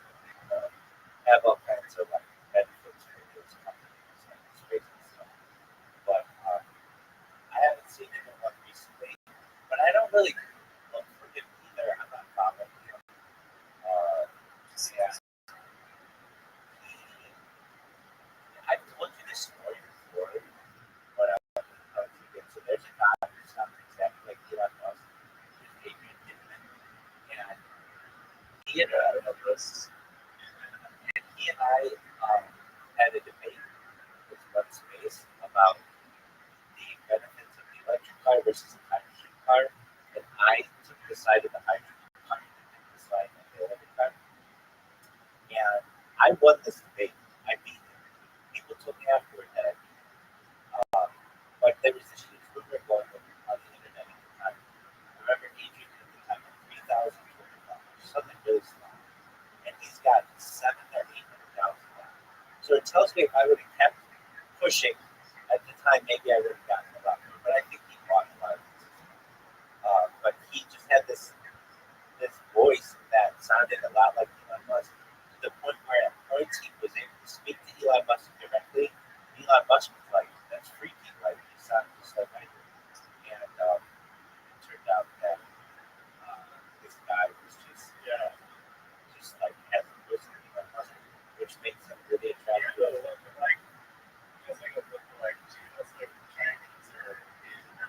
I've seen that. I feel like once you get to like a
sue. Wait, that's a cartoon. Well, yeah, but they still sort of like this. They wanted to sue. She wanted to sue them because it really takes on her features. But all Rockstar had to do was show the real model that they made it off of, and it looks like the real model as well. They just don't look like pretty blondes, and there's nothing she can do about it. So basically, Rockstar had a really good case that was like, look, we hired a model, and we made this artist, we made this cartoon that looks just like the model. And just because it looks like you too, there's not anything we can do about that. Sorry, it is what it is. Yeah. No, it's an interesting gray area. I'm sure that's sure that Johnny Cash sounds like Johnny Cash, and this guy sounds like this guy. They both sound like each other. Right. This piece of art for a later invasion. Yeah. Right. Yeah. So I'm curious how uncomplicated some massive number. Yeah, and Coca-Cola probably said, look, we're going to get what we want out of it, and probably cheaper than having to pay for Charlie Brown's. And, or they could just straight up buy it. And if anything, it gets them in the news. It doesn't hurt their reputation that much. It's got a really great reputation with most people. It's the most iconic logo in the world. And if anything, it just reinforces that they are like an extremely powerful. I mean, we were talking about marketing, and that's like for soda. Or wait, who is it? Oh, you know what the biggest marketing like advantage is? I don't want to say that. Okay, I would. I'll have you guess this. There's one industry where basically everything's the same. The only thing that differs is the market. What industry is this? Uh, Like actually, exactly the same. there are a few different industries that you could say. Let's see. And it's a giant industry. Golf balls. No. It's insurance. Basically, all insurance is the same. You all have deductible, and you just pay or whatever. The only thing that really differs is their marketing. Um, yeah, fair. Not very nervous.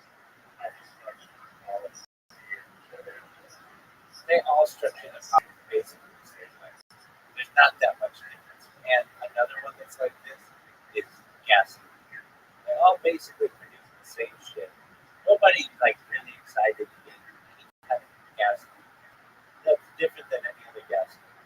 So the only thing that really differentiates them is just the marketing. you said about water too. Even though water reservoirs and taste, I think the taste of water actually does play a large role. At least in the United States, there are different, like Nestle basically puts all the water they get. And they don't want people to know the kind of monopoly that they have. So if you go in different parts of the country, they have different marketing for their water, but it's all owned by the same company. So like in like we have like Arrowhead water, and like I think in like other parts of the United States they have like Polish Spring and Ice Mountain, yeah, but they're all owned by the same company. And the reason why they do that is they don't want you to have like one Coca-Cola for water because that would raise suspicions. Like, hey, somebody has a monopoly on the water, so they change it up. I mean, paper trail company ownership, like from a Oh, it's known. legislator standpoint, It's known. It's known, but it's just an idea that like um I get really the consumer side and business side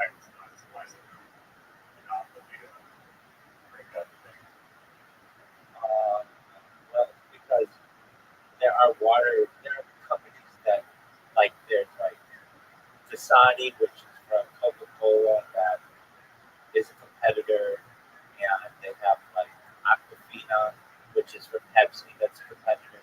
So there are enough competitors that they don't have a monopoly, but it's just they find it that, at least Nestle did, found it more beneficial to have different name companies in different parts of the United States. It's the same with gasoline. Like we were talking about this before.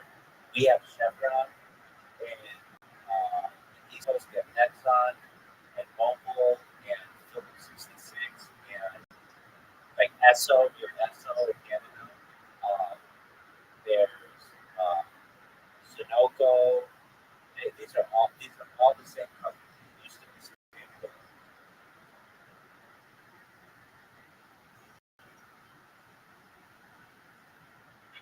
Ship is like breaking up the monopoly. It is. That's why they broke it. That's why they broke up. All of these companies used to be one, so they broke it up in the early 20th century.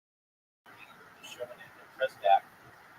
That just basically made them more powerful because they had to break up, but they all basically were just owned by the same stock. Right, so like they're obviously like they're still like the same team practice. Exactly. It would be like Balance sheet is now divided. It's the same. Right? exactly. It's like a Medusa. Like you cut off the head of one and just, or like a gorgon. Like you cut off the head of one and just break something up. Or it's like a bee's nest. If you break it open, it's just gonna expand and be everywhere.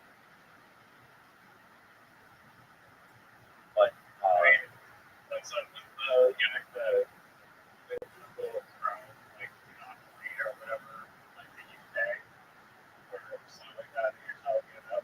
yeah, I mean that kind of legislation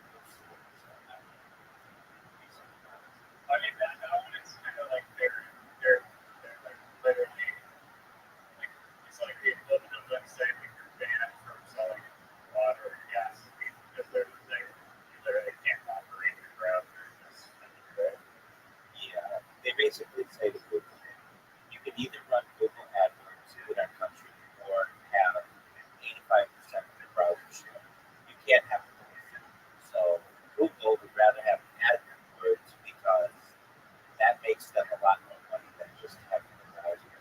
If we find we won't allow our browser to be downloaded from European Union countries, but we're still going to show ads everywhere else. And on top of that, most every browser, including Opera and I want to say everything but Safari and maybe Firefox, use Chromium, which is just Chrome anyway. So it's basically they're all built on Chrome. So they just basically say, "Fuck yeah, see, we don't want It's a sheet metal explode. great browser." And the thing that I heard recently about Google and this, so this was on the Indian, the like Indian Google support page that they were just testing this out, but I think they're going to take it globally. Is you will be able to change your Gmail account like right now. Imagine you're like I don't know, 13 years old and you create your account. You just make your account name biggest tip of all time. Okay, that's cool. And you connect all your Netflix and all your everything's connected to that.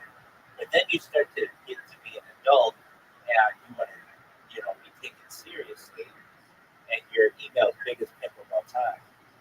Uh, you can't change that. Google, I believe, this year is going to allow people to start changing it.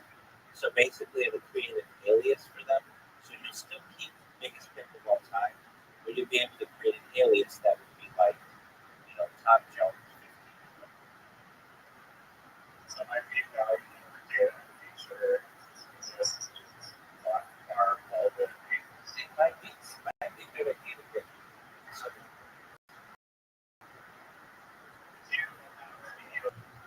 idea of like the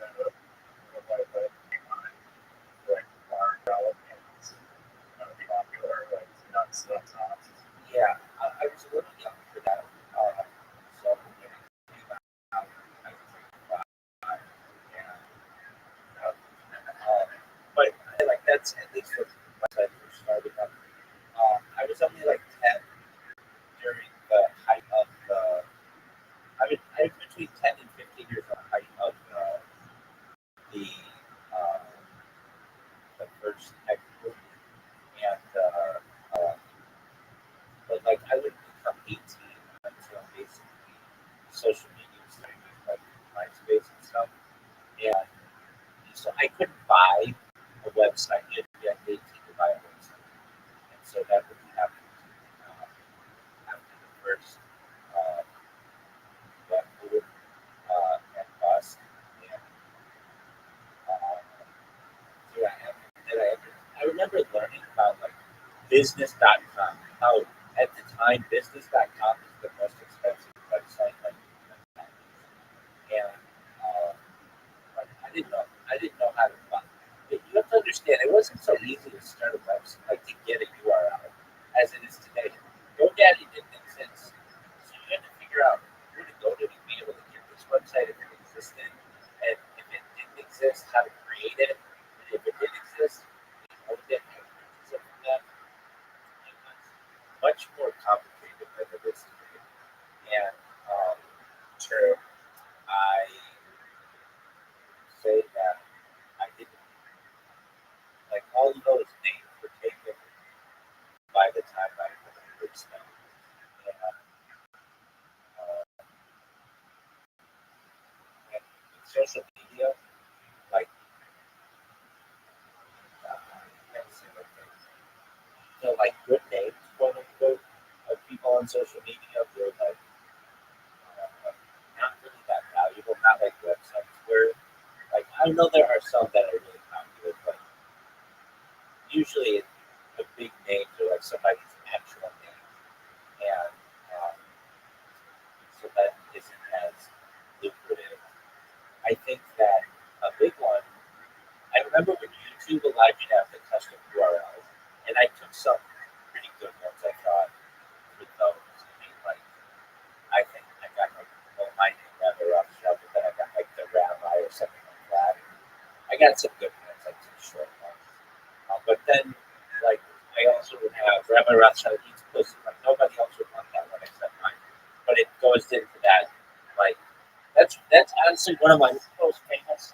And that's one of my most viewed accounts that have Rabbi Rothschild.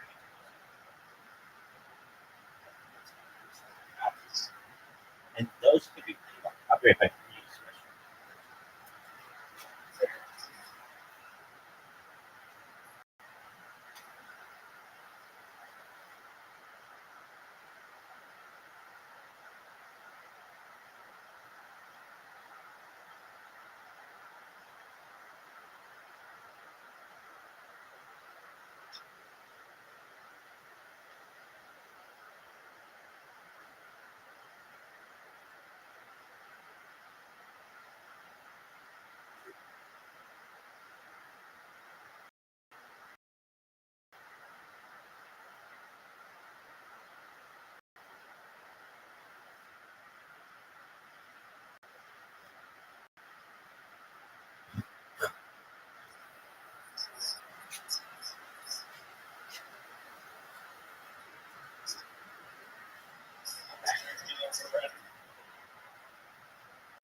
You got a bladder the size of a piggy.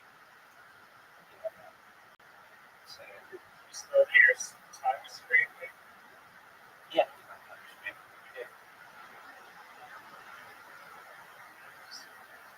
You never watched the show Kenny versus Spenny? I've heard of this. Beautiful Canadian television show. Probably one of my favorites. Shows. They don't always humiliations. You like lose the competition. One of the humiliations was the guy like scraped his tongue. I think he does sandwich or something with it. Oh, that's disgusting. Yeah. Did you get a tongue scraper? I haven't. I should put it on my Christmas list, but Well, you could just honestly. use a spoon. Oh, right, yeah. It, Put a spoon in it. it's a game changer. It will. I would say it reduces bad breath by like 60%. Halitosis. All right. So if I were you, I wanted my cryptocurrency to blow up, I would do the thing about I would just be in X spaces all day, every day, and I was trying to think if I had to start a podcast, and wait, you don't understand, folks. Hold on, you don't understand. The Twitter Spaces are already podcasts. You recognize this, right? If they were recorded, yeah. Well, like 95% of them are recorded. So all you have to do is take your pitch when you pitch in there, and any questions that people ask you, and then you can make that into a short podcast, like 20 minutes. Okay, yeah. And it's like free content. And then you can upload that to YouTube if you wanted to, and it's like it's just going to help you with the algorithm. And whenever anybody types in the greatest cryptocurrency of all time, you're going to dominate. Like that's what you think you can dominate. That's got to be number one. That's the to dominate.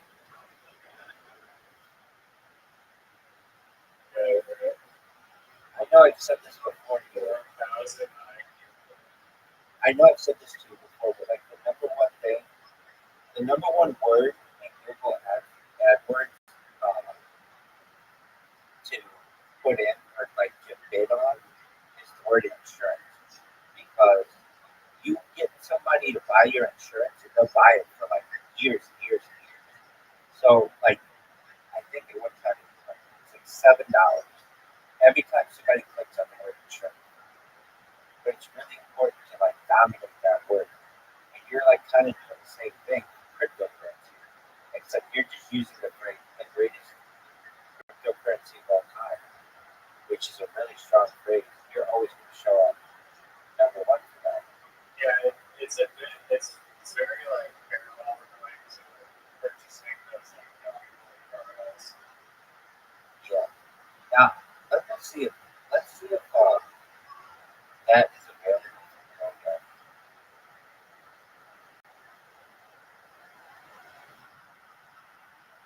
I bet it's not. That's like too good. No, but they probably don't have like all the extensions. And my extensions have done XYZ. Yeah. Like maybe the dot com. Fuck that. There's like a million or something. Fuck that bad exploitation. Honestly, I've seen a lot of cryptos with it. It really doesn't take away anything from the extension.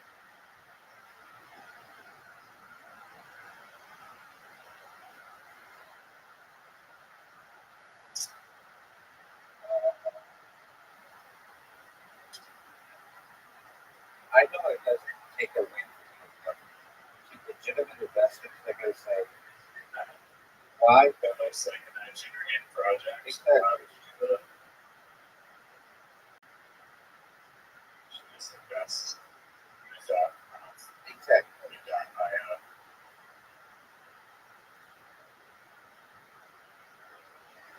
Like you're putting all this work into it. If you have XYZ, why wouldn't I just go with the guy who got the name? Dude, it's available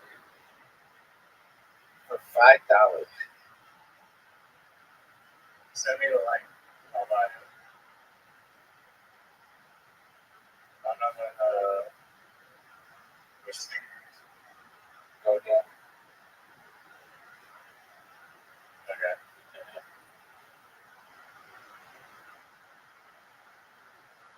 probably the greatest startup in the history of it.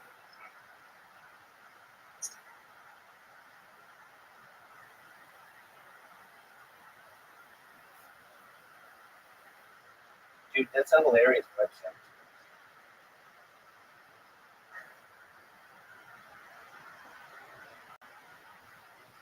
The name of it? Yeah, I mean, like, hey, what's your website? The greatest cryptocurrency of all time. Like, it's a really good Yeah, website. I literally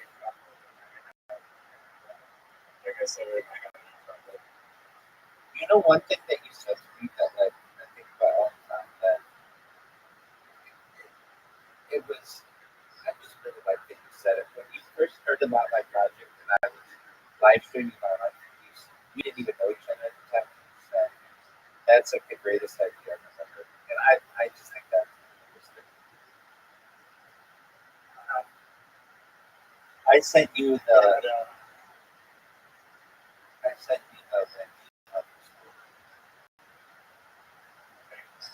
Now you could use the greatest cryptocurrency.com, but no, you need the whole thing.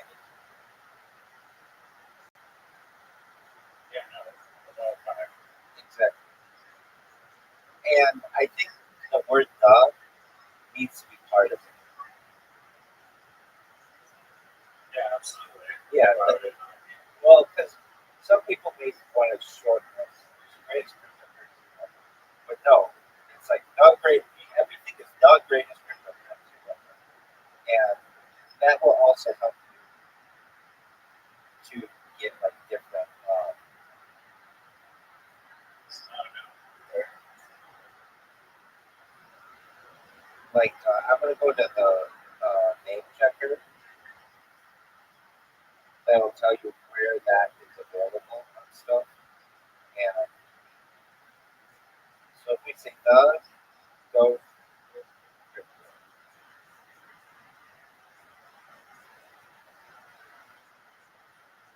It's not available on X. That's the bigger. It's available on YouTube. Who the fuck's got that first one?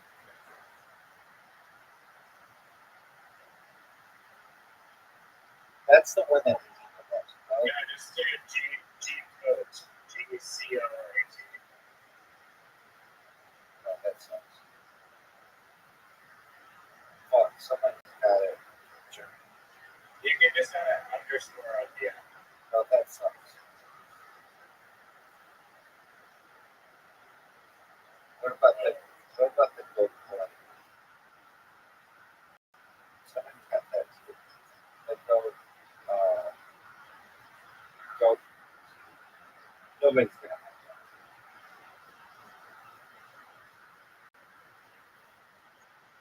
The gold currency. Nobody's got that. That's actually a good one.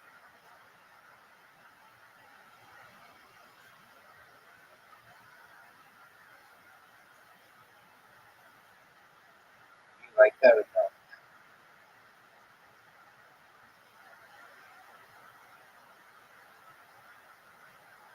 I'm not sure.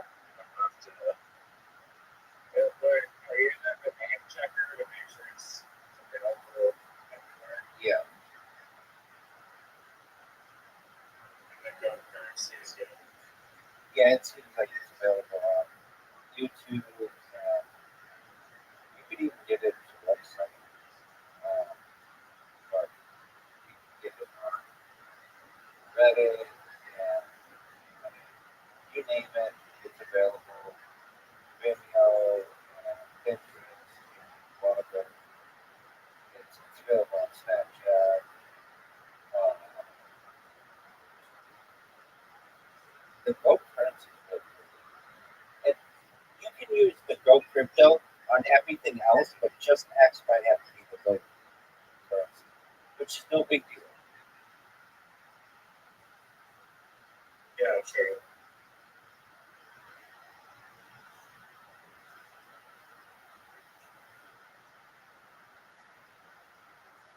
Contacts that you can put into it. And that's a good. Dude, there's this funny thing that I've seen. So there, okay, so this is like a really good idea. Okay, so I use this name checker website that you type in your name, it'll tell you if it's available, and it works pretty well. Like, pretty well. But what you do is you create a website like that, and you just look at what people are searching. If you see any name that's really, really good, you just go and get it before they do.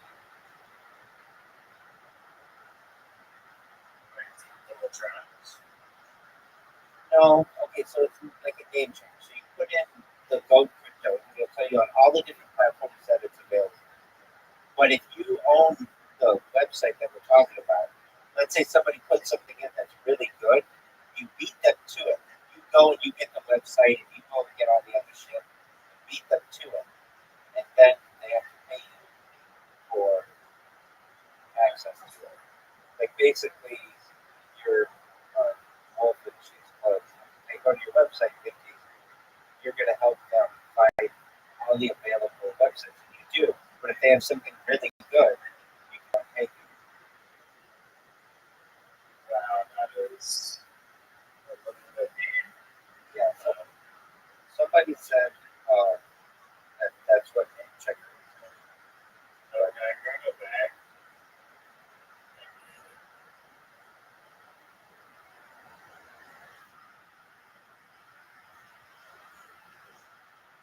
I must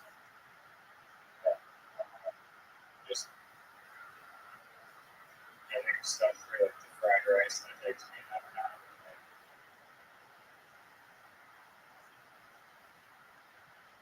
I just looked at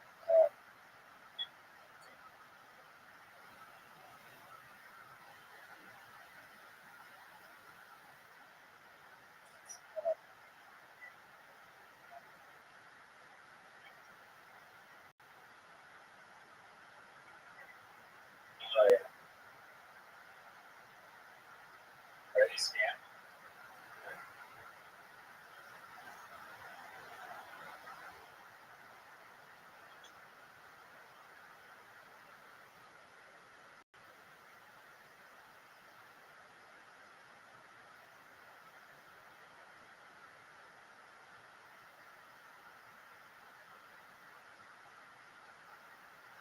like right now, at least the show spaces, there are 4 of them going on.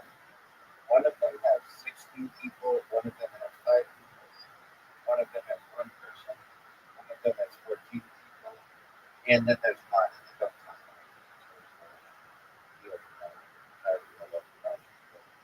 Right there, you hit those up. That's like 25.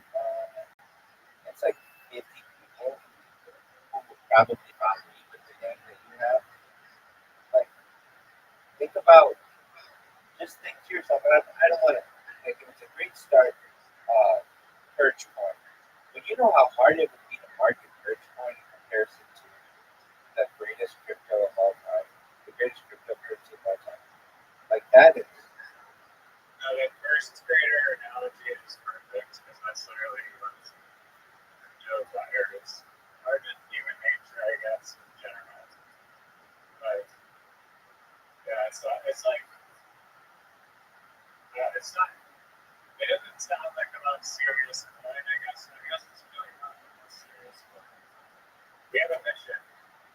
I'm not a serious person. I think it is. I think it is arguably there's The name, you make the name sound serious. yeah, I mean, it's direct. It sounds very direct. We need business. I do think it's like serious. It's the greatest cryptocurrency of all time. Well, what's more serious than that?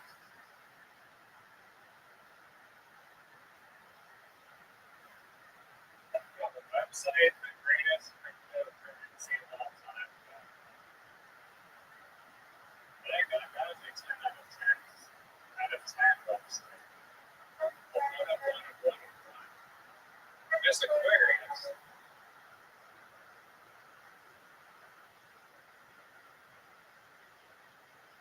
And Aquarius.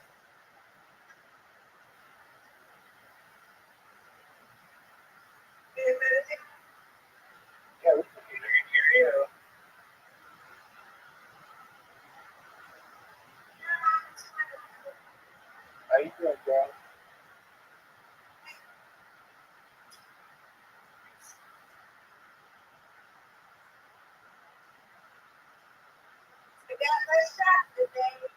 How did it go?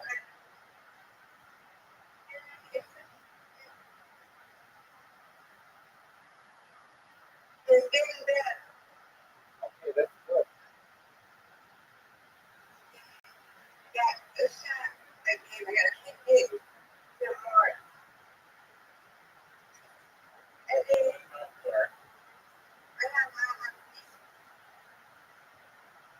Okay. I didn't know that they're in the shop for that.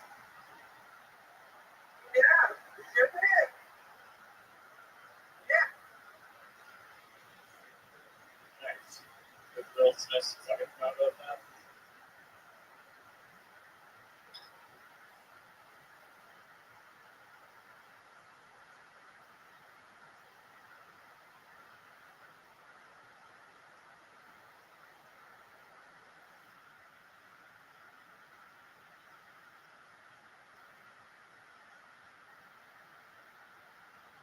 There it is. Why are you on so early? How do you only show up in the middle of the night?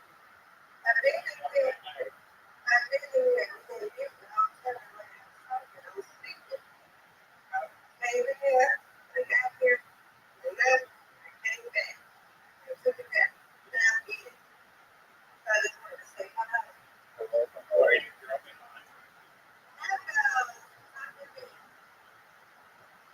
Nice. I know we don't talk about it like forever because it closed down the location. I don't plan to listen to my current location and stuff. It's been like 8 years since I've even talked about it. Probably longer than that. We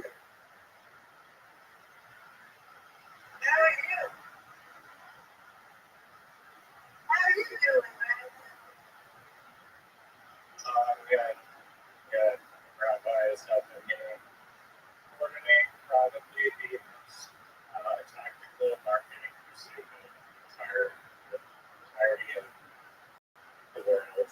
It's just the level of IQ is just so it's unheard of.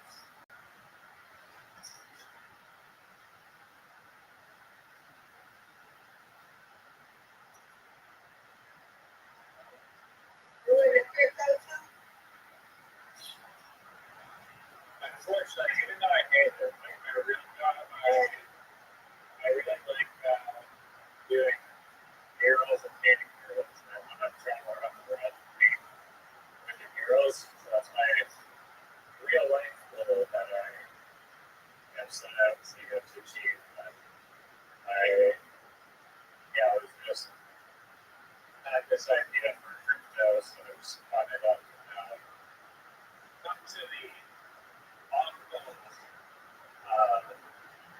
point in the journey where it doesn't matter if you have the greatest idea or no one is listening to you or is hearing you because you exist. It's probably going to end up becoming a problem. Yeah.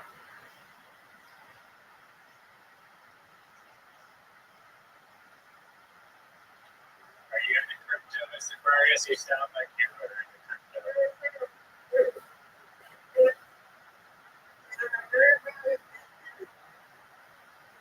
You don't like gambling on a random, you gamble on a whole.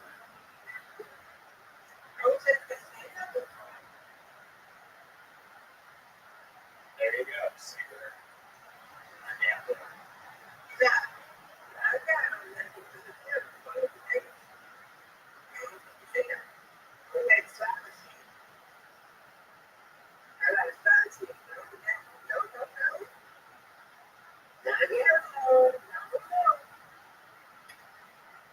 So you go there and play slot machines and you play video or casino games.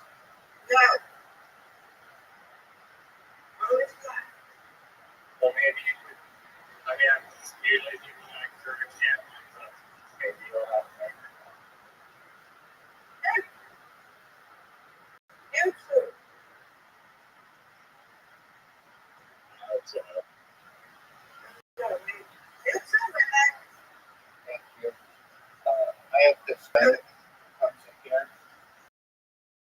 gambles, and it's a real problem. I mean, a real problem. Like we joke about it, but I didn't feel about that until three nights ago. And he'll come in here. He has a pretty good job. He makes like $92,000 a year. And he will come in here and pull like $1,000, $2,000, and it's really sad. He's so obsessed that he'll bet on the strangest sports. Like, we're not talking like hockey. We're not talking like basketball. He will bet on women's Argentinian women's soccer games, or Malaysian badminton, or Russian ping pong. He's like down bad, really, really bad. And I tried to help him. Like he wants a different job. He's got a good job, but he wants a different one. And so we worked on his resume, and I had him apply for 400 jobs a year just the other night. And he, like, it's really sad. He will come in here. I didn't know like how bad his addiction is, so I would just give him like just busted balls, and I'd be like, dude, you come in here, and you'll get up like $2,000, and I'll blink, and you'll be like, I lost it all. I mean, like literally, that's how people happen. And I'm like, you can't. I mean, I couldn't trust you. He's got a child, right? He's got his wife is like 9 months pregnant, and I'm like, dude, you can't take them on vacation. Like, you've got a good job, but like you can't do anything because whenever you get any kind of money, yeah, exactly. You straight up blow this like so quick, so quick. And we spoke for like I don't know, 4 or 5 hours of me trying to tell him he needed to quit. And like I'm like, you need to come on and be a gambler. He's like, I've called them before, but I've just asked them for advice and yeah, I'm just like, dude, you gotta like, I told him like, his wife was right there, and I was like, Call him a suicidal. it's like, I told him, you're gonna lose your wife, you're gonna lose your kids, you're gonna drink yourself into the poorhouse, and it's all because you are so deeply addicted. I've never seen a gambling addiction like this guy has, where I've seen him up thousands of dollars, and I will go get a glass of water and I'll come back and be like, it's all gone. And I'll be like, what like a couple $100, he's like, no, $2,000. Or he has this thing like I saw him play, and he got up like $1,200. I said, look, dude, just take $1,000 out and just put it away, and then gamble with $200. Then I'm fine with that. And he's like, okay, that's what I'm gonna do. And he does that. And I go wash my hands or something. I come back, and I'm like, all right, so what's up? He's like, I lost it. I'm like, you lost the $200 already? And he'll be like, yeah, I lost the $200 and I lost the $1,000. And I'll be like, dude, I don't know how. I just told him his wife is going to divorce you. And she's a really nice lady. She's going to divorce you, move back in with your parents, and she's going to take your kids from you. Like, literally, you have to quit this. He's like, I can't though. He got so bad. The way I met him was one of my bots went into his streams and spammed him, and he came in here. So he's a streamer, and he's like, I have to tell you something. I'm like, what's that? He's like, I had to pawn my computer. I'm like, your computer, you have a job. Like, you don't need to do that. He's like, I know, but I got like loans because of my gambling, and then I pawned the money. Like, I have a $1,500 computer, and I pawned it for like $150, and I lost that right away. And I'm not getting my computer back until Friday today. And he was getting paid today. And I'm like, dude, you need, when you get paid, you need to give your wife a picture and just say, look, I can't be trusted with this right now. Maybe you can get over it in the future, but until then, you cannot. And we worked this whole plan out. How you can have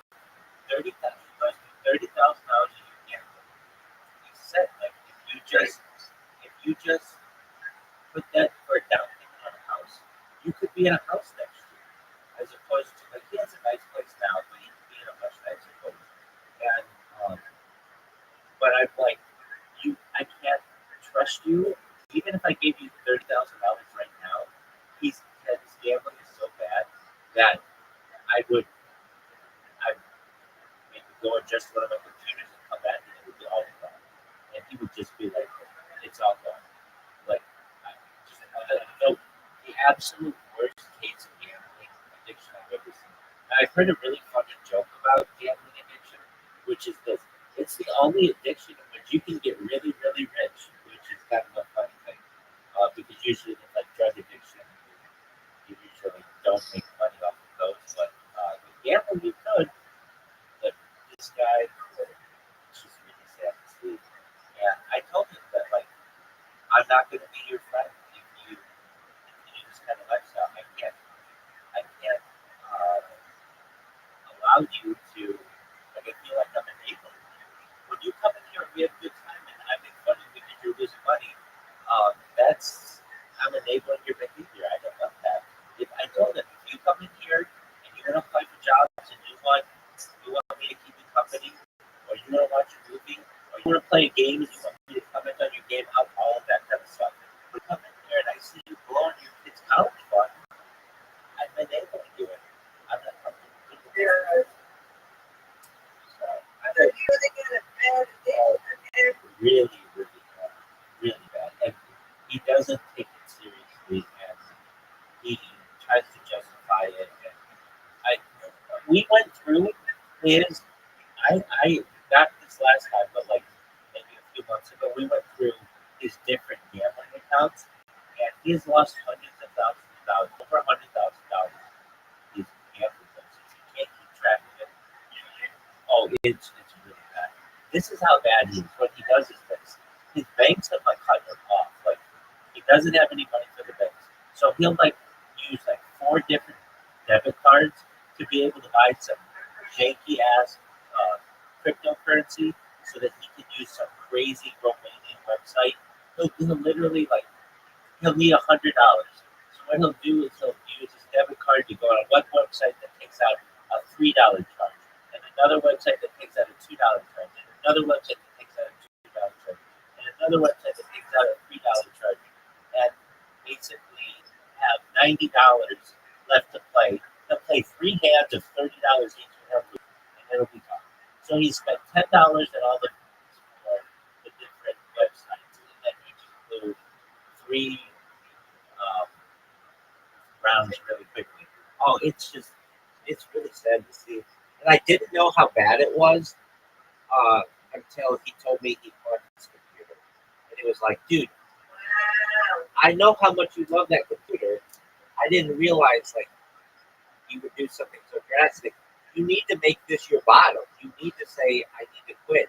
But he was, in his mind, he's like, I could still just do like $250 a week and I'm fine with that. And I have all my bills be paid and stuff. And I'm like, yeah, but you can't take your kid to vacation.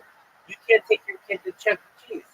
You can't take your kid to a ball game. Like, those are things that you might want to do as a father, and you can't do it anymore.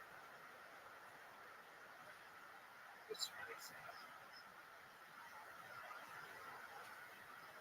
So, at least I told him, like, at least with cryptocurrency, there's a chance that you can make money.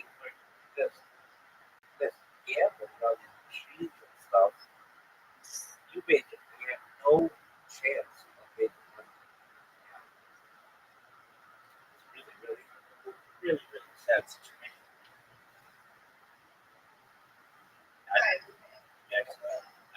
just never seen anything like that. I've seen a lot of people who call themselves degenerates, but guys, he is the most degenerate.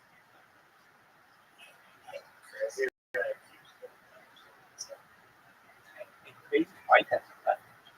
Like I understand he's a good provider, or he at least is able to keep a roof over their heads. But at a certain point, I told him that if you're going to do that's going to be your kid's crib, or your kid's shoes, or diapers or something. And your wife's going to say, "I can't do this." And I understand she's stuck because she's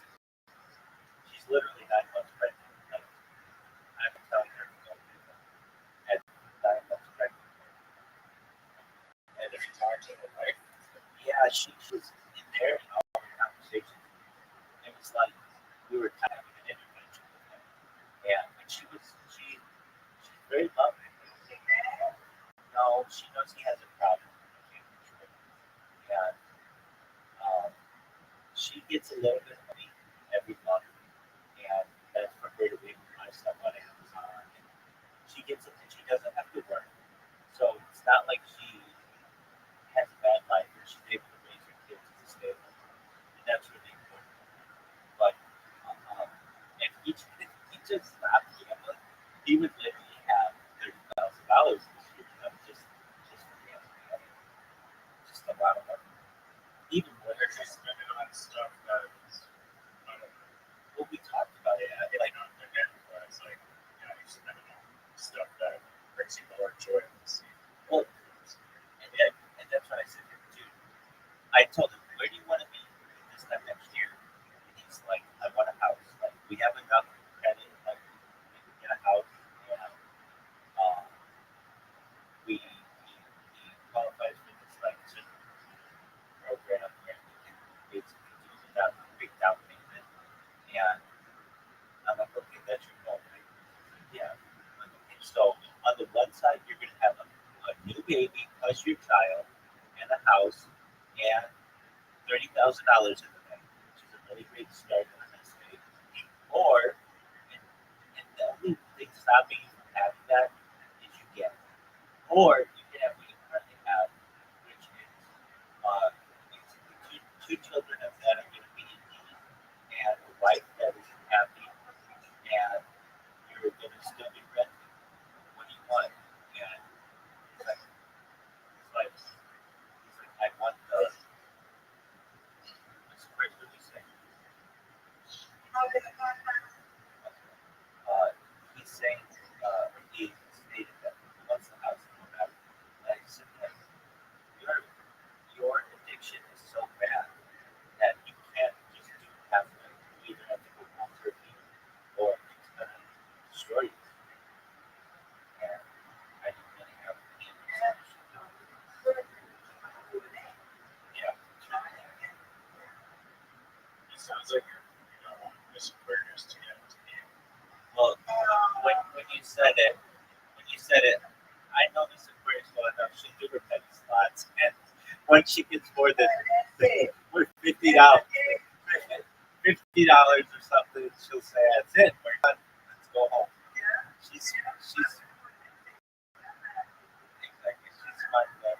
She's smart enough, and it's a good enough head up her shoulders to not let that happen.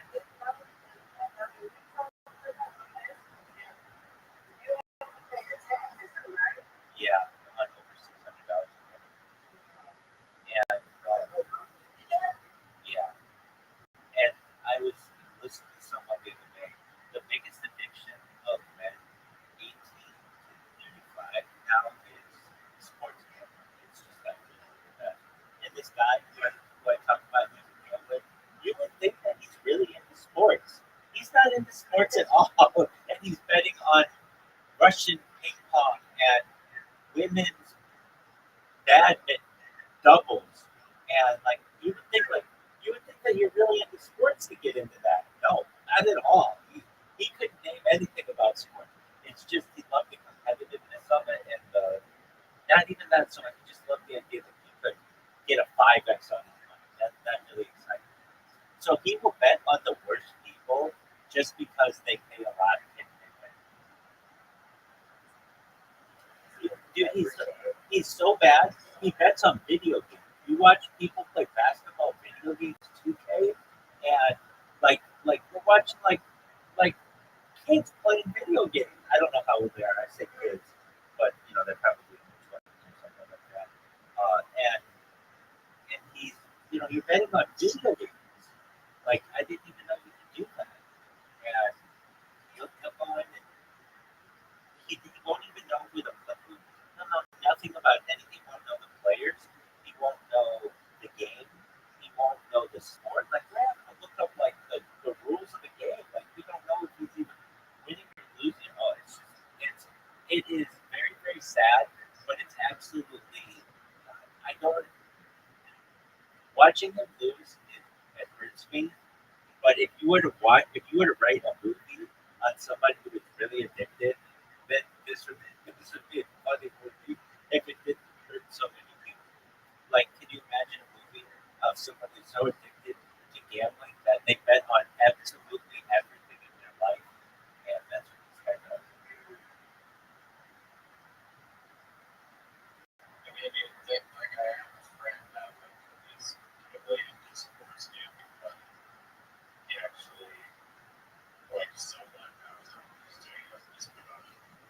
sit here. Yeah. No, there's none of that. Yeah, I'll ask you like, who's your favorite baseball player? I can't.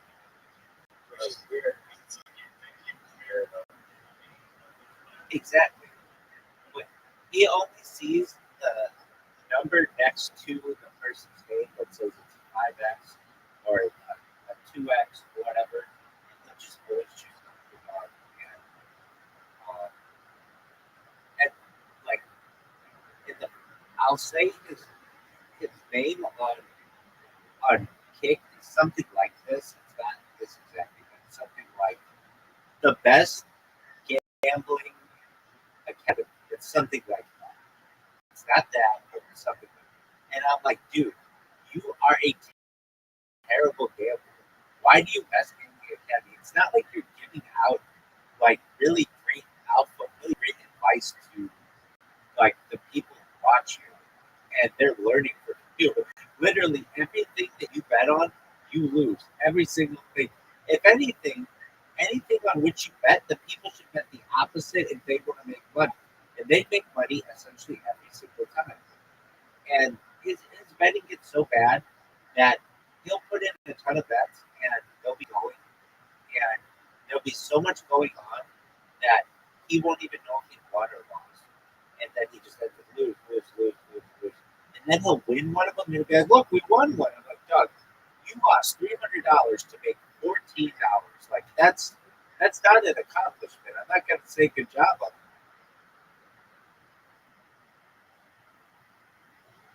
Something is trying to live around it.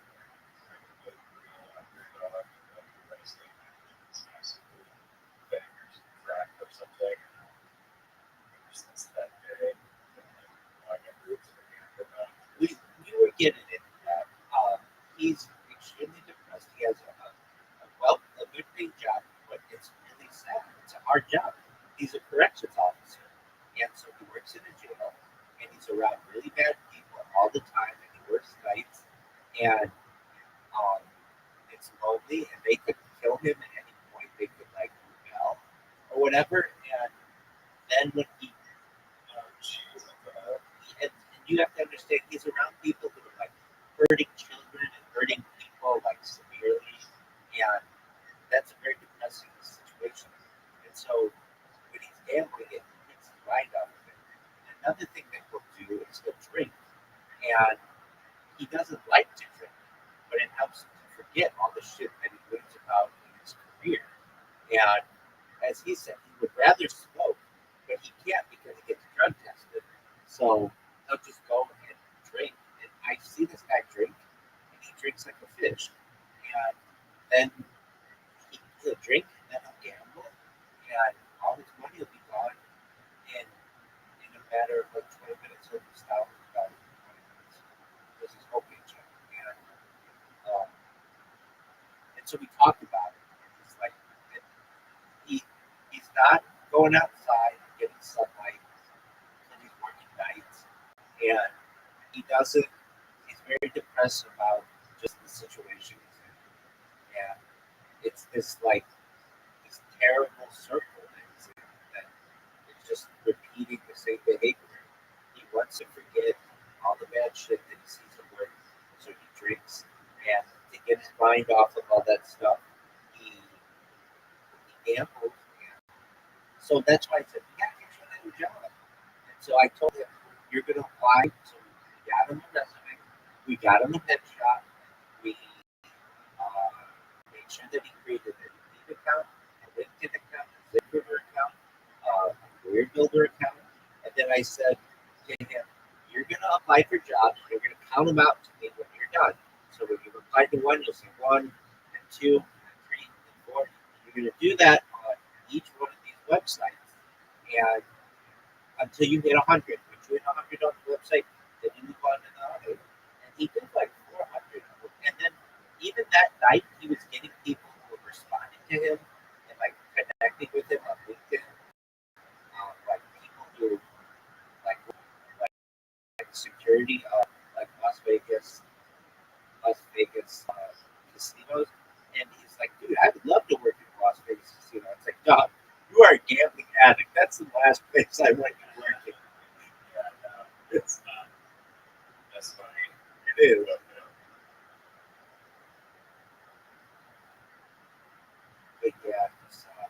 I don't know if he'll ever come back in here because I told him I'm not going to support you. I'm not going to enable you.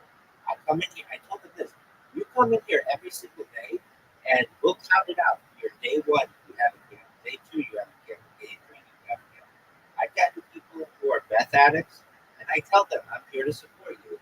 I literally will be positive towards you. You come in here, and whenever you want to do math, come in here and we'll talk. We'll watch movies. We'll play games. We'll do whatever you want. And I get people who do that, and I have had some people who are able to stay clean. And I have some people who they'll be gone for a couple of days. And they'll come back and I'll ask where they were. And they'll say they had a relapse, and I don't get mad at them. It's not my fault. And I'll say, okay, well, today's day one. Let's start back all over. And it's just how it is. I do my best to be as supportive of people. Very good attitude. It's really the best way I can. That's what I feel is the best for them. And I've gotten some people who we really changed their lives. I mean, people who have come here from jail and they are able to clean up their lives and get into some meaningful relationships with people and get jobs. And there have been a few people over the course of the 4 years of my life really impressed with them. And they tell me, like, I did not have this job without me. And it's a great thing to hear. And then I get other people who they disappear and I don't hear from them for like a year. And then they come back and hey, remember me? And I'll be like, I don't know. And they'll be like, oh, I'm the person with a 3-year-long heroin habit. What's going on? And they'll be like, yeah, I'm still trying to kick in, checking in on you. And, you know, I'll give you as much as you. I'll give you more than you give me. A lot of the people who come in with those issues, they they have to get themselves up before they're going to be able to face the things. I saw a lot of addiction. The gambling thing, that was someone who knew one, and I kind of was making fun of it for a while. Recently, so, long story short, we got to keep some words out of that kind of stuff. And you too. And I've got other people here, they need not be named, but they're crypto addicts, big time. You tell them new cryptocurrency, and they will hate it. But at least with those, I feel like the people have a chance to make a lot of money. And usually they have some kind of income coming in to be able to like subsidize that kind of behavior. But cryptocurrency can be just gambling like anything else. We know people who have gone from millionaires to nothing. And we're still friends with them.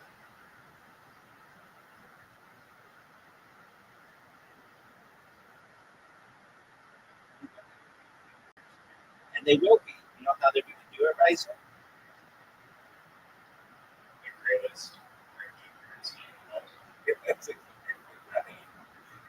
That's exactly what we're going to make sure they are on board with that. They're going to have good friends. Everything they need. Okay, so, right, so how do we make the greatest cryptocurrency of all time? I just say one thing. Well, my great president sports gambling habit slash bullshit pursuit. He is doing a better job because he's tired of just living off $20 from sports gambling every day, living on debt, living in sports basement. And he was,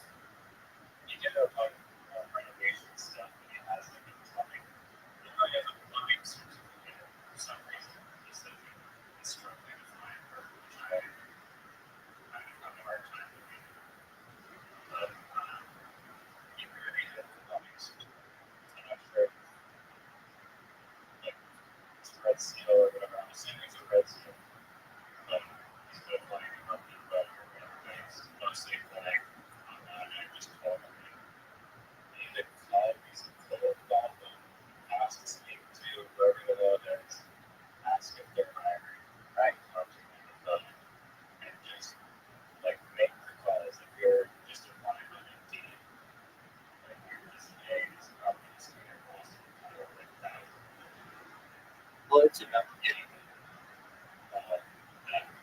It's a numbers game, and that's what I tell people. You can't put, and some things you want quality over quantity, and most things, I would say. But in job hunting, it's a numbers game. If you put in 10,000 applications over the course of a month, somebody's going to call you. But if you only put in two, but they're really, really good, still there's no chance that somebody's going to call you back on that. And you, I can send you his resume to this. It's basically just 3 jobs. that doesn't matter. All he's got to do, tell this man, take his resume, put it in ChatGPT, have ChatGPT ensure that it is optimized for career recruiting software. And when he applies for these positions, he'll get into all kinds of new algorithms, got the right words on it.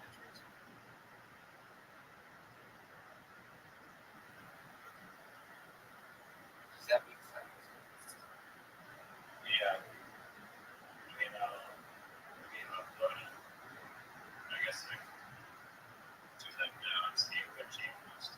What words are we going to add to this resume? Instead of it saying like 10 years plumbing experience, it'd be like 10 years plumbing experience with HVAC experience, and porcelain tile expert, and ability to quality assess certain water and plumbing issues, ability to install toilets, sinks, like all of that, those words that he doesn't have in there are really important when searching for, when people are searching for even resume databases. Somebody be like, I want somebody who has sink experience. They'll type in the word sink. But if he doesn't have that in there, because he just has the word plumbing in there, they're never going to find it.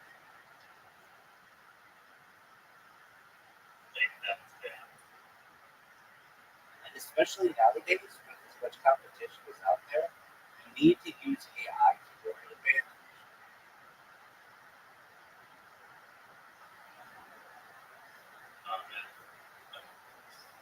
There's a funny joke.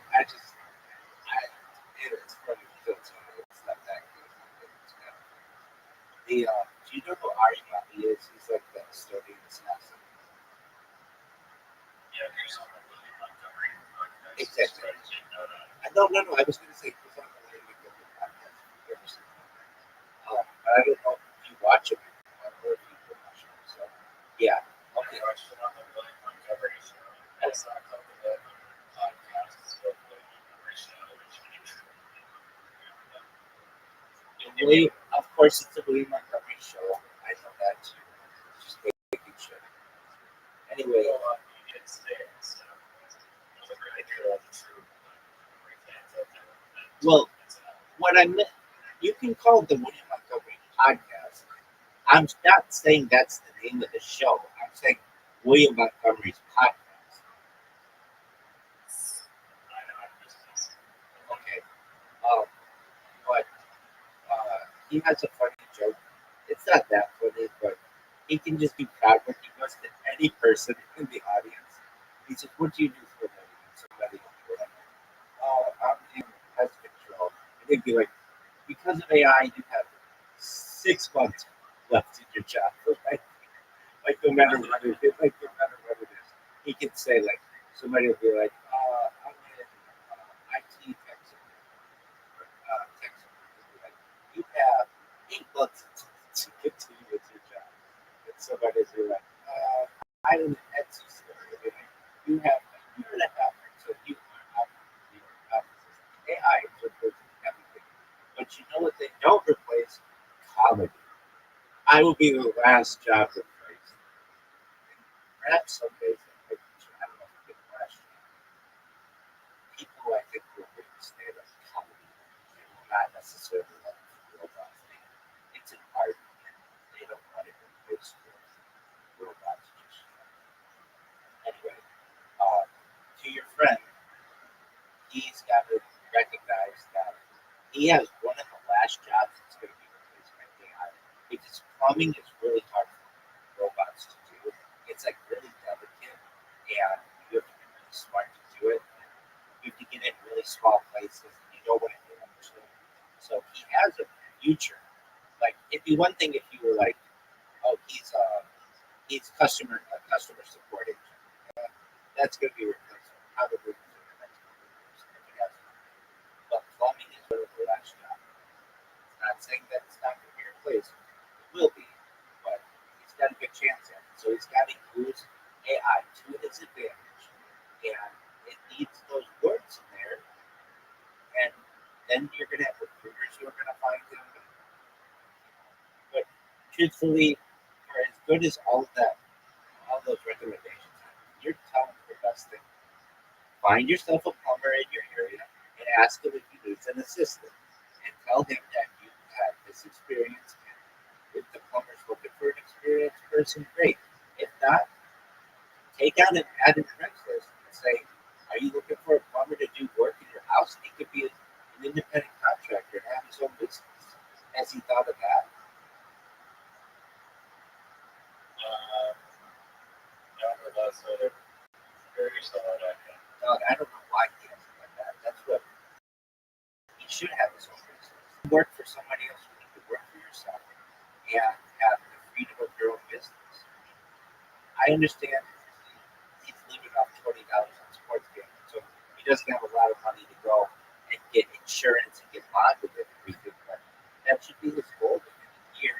Is so he works for under a guy as an apprentice for a year or whatever, as an assistant if he already has experience in that.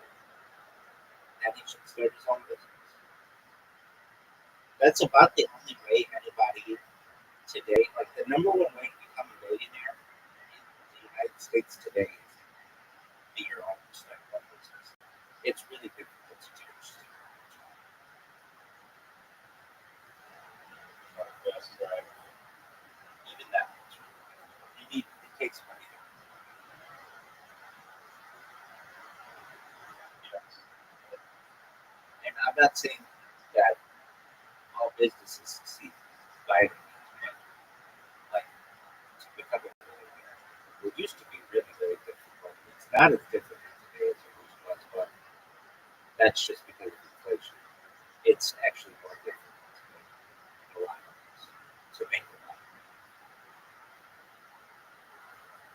But I And don't. how many artists do you think are what percent? Is it like the current general market? Let's see here. Lawyers are oversaturated. Nurses are not. Nurses are I really know. So nurses is not. Doctors. I think lawyers are suffering so that you need to like pass the bar exam and barrier and Yeah. There are not many physicians, and a lot of lawyers recognize they go in a lot of big money, and then they have these huge student loans and stuff, and they recognize that they could make more money in the business world than they can as being an attorney. Being an attorney doesn't always pay that well unless you're like a partner. They work you to death. The hours are really, really long. It's really stressful. And a lot of times you deal with not the best people. And it's like extremely formal and there's not a lot of freedom. And so they just recognize that I can go do something better. And also a lot of legal positions are being replaced with AI. You don't need to hire lower level attorney to create a brief for you. You just have ChatGPT do it. And so a lot of lawyers are grateful the law and taking their knowledge and moving it into the business world, which you can. And those skills are easily transferred. But then there are a lot of lawyers who make it like $60,000, $70,000, but they went to school thinking they were going to make $150,000, $200,000, and they just don't have the ability to do it. So the law is oversaturated. Anything customer service related is oversaturated. Anything remote from home is oversaturated. Uh, say that work from home keeps getting more and more more and more saturated because AI is replacing a lot of these jobs. A lot of them are customer service jobs, or that's usually what it is, not a lot of times. And AI is able to replace that position almost in full. Um, Anything over the phone, a lot of times, things that another thing that's undervalued is anything blue collar traditionally. So like plumbers, mechanics, electricians, all that stuff. AI has been able to replace you. So those are all really accountable. Um, HVAC, you can do really well in HVAC. So that's heating, ventilation, and air conditioning. Um, Electrician can do really well. Um, what else can do well? Um, so truck driving is an interesting one. I've known truck drivers and a lot of truck drivers experience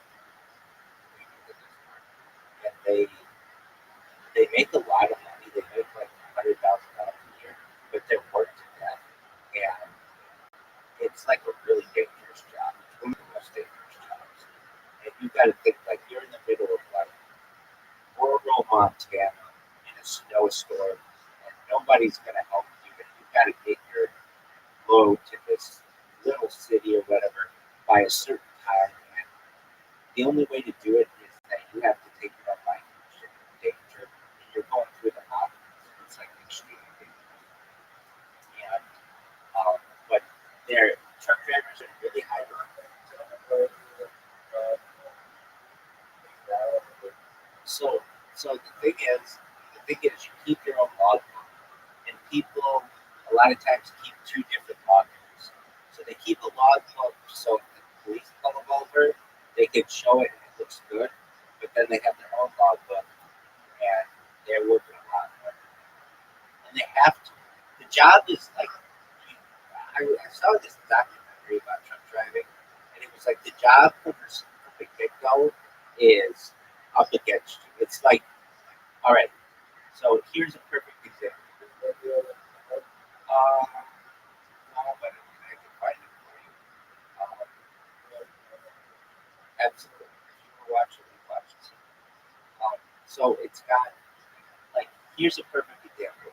You can drive like they say like I don't know, 12 hours. Okay, and you have to get your shipment from point A to point B, and it takes 11 hours to get. However, your pre-trip check takes an hour to do, and your post-trip check takes an hour to do. So that means you've got 2 hours of trip, like checks that you have to do, and it takes you 11 hours to get there. So you actually have 13 hours of stuff to do, and you got to get it done in 12 hours. You haven't even left yet. So what does that mean? It means you got to cut corners on your when you're checking all the stuff, and you've got to drive a little bit over the speed limit or whatever in order to make your destination on time. And like so, what I'm saying is like before you even start, you're behind the eight ball a lot of times, and there's not a lot of support out there. You got to think that some of the conditions these guys are in, and women, they're driving like 80 miles an hour on ice or on in rain, and like like they can lose traction, go off a cliff, nobody can see them, or it's a total whiteout condition. It's just extremely dangerous. Um, but even though,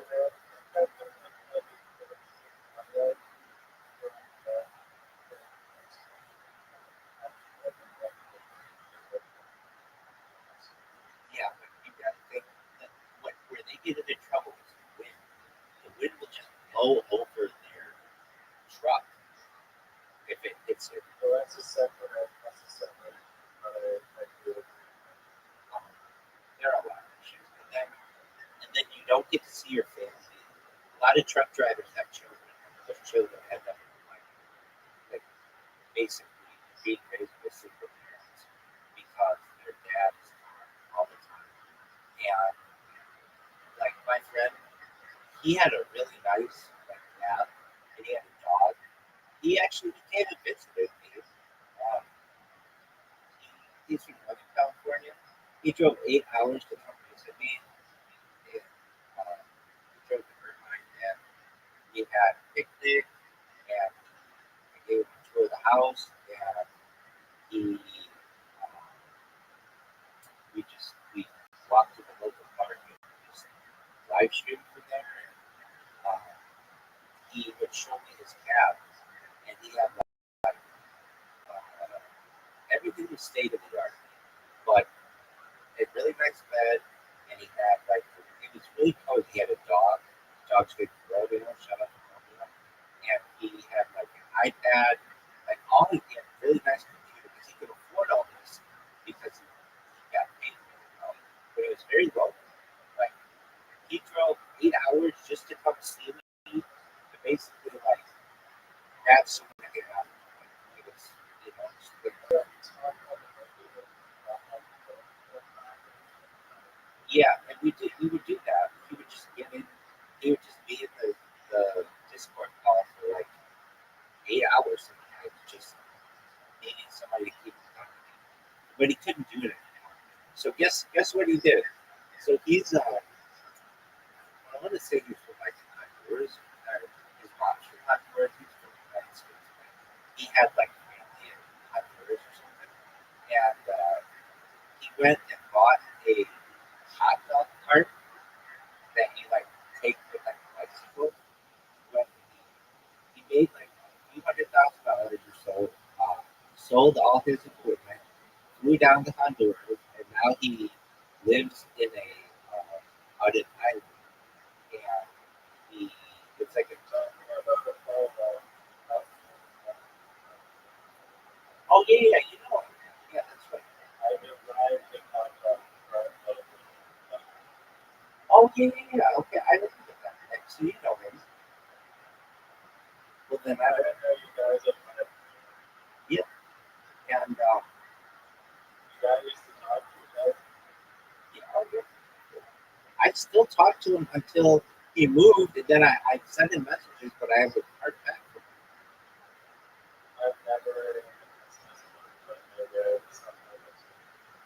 Yeah, he would he would come in for like long periods of time. Yeah, you know how yeah, I'll and I get hired and had a picnic and went to jail. Yeah, well, yeah, so he's doing that now, and he wanted to live stream his stuff. He wanted to like be a streamer, and we talked about that. That's another thing. But anyway, so he's like the truck driver right now, and I would hear the shit that he was posting, and it was just like very, very good. And dude, absolutely. Okay, so this one day, he's like, um, what was he saying? He was saying, he's like, Rabbi, I'm so tired all the time. And I'm like, dude, that's not a good sign. And I said, look, I know your diet, and I know the diet of a truck driver. It's like you don't get any fresh fruits or vegetables, and you need to, like, you go from McDonald's to Burger King to Wendy's to whatever, all these places, and you don't get anything fresh. And I'm like, have you been checked for diabetes? And he's like, I don't have diabetes. And I'm like, all right, I'm not saying that you do, but you come in here like every day and you say how tired you are. And I'm just saying that like you're like 30, you're like in your early 30s, like you shouldn't be that tired. And he's like, I know, but I'm just really thirsty and tired all the time. And I'm like, I'm just making you aware that those are the signs of diabetes. And he's like, yeah, I don't know. So I don't hear from him for like 4 months. And he comes back and I'm like, how you doing? He's like, oh man, I've been in the hospital. I'm like, what happened? He's like, I had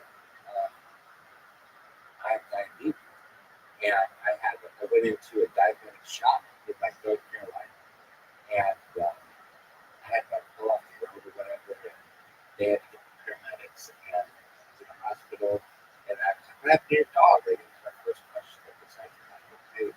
And luckily, really fortunately, one of his fellow drivers took the dog and just like watched the dog while he was recovering.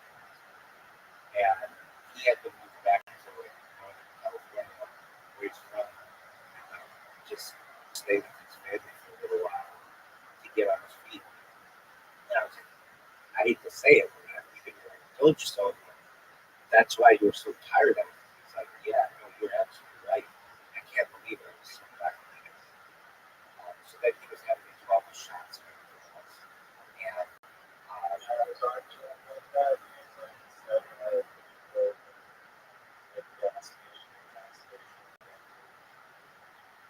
say like if you put like the truck makes it really difficult to navigate to where you start like the half of your grocery delivery. I mean, maybe it's hard to tell people like under the truck. But, right.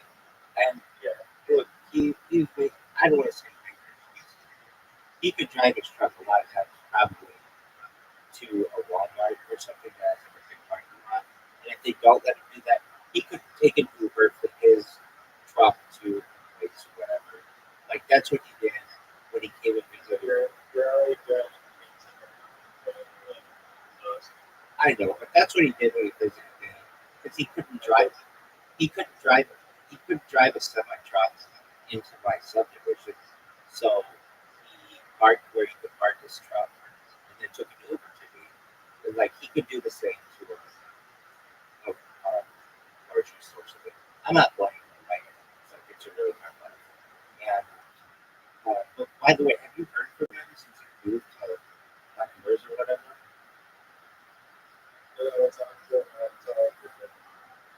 When's the last time you talked to him? Oh, okay. Well, that's good. I've sent him 2 messages on Discord. Is he okay? How's Buns in the side?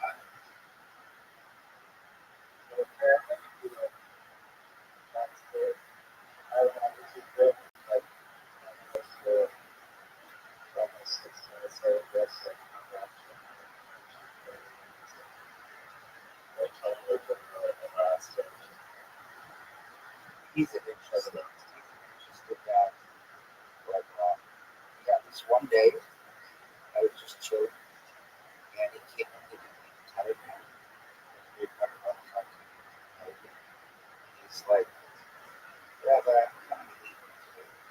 And I was asleep. And I was like, oh. He's like, I'm coming to leave. Oh, what is that? And he's like, you're in our company. Yeah. He's like, all right, well, I'm in North Cal, and I'm going to come down and I'm going to be here. I was like, okay. Like, I was asleep for this time. Then he's like, what you want? I gave it to him. 310 388 258. Okay, I'm gonna call you when I'm close. Yeah. I was like, okay.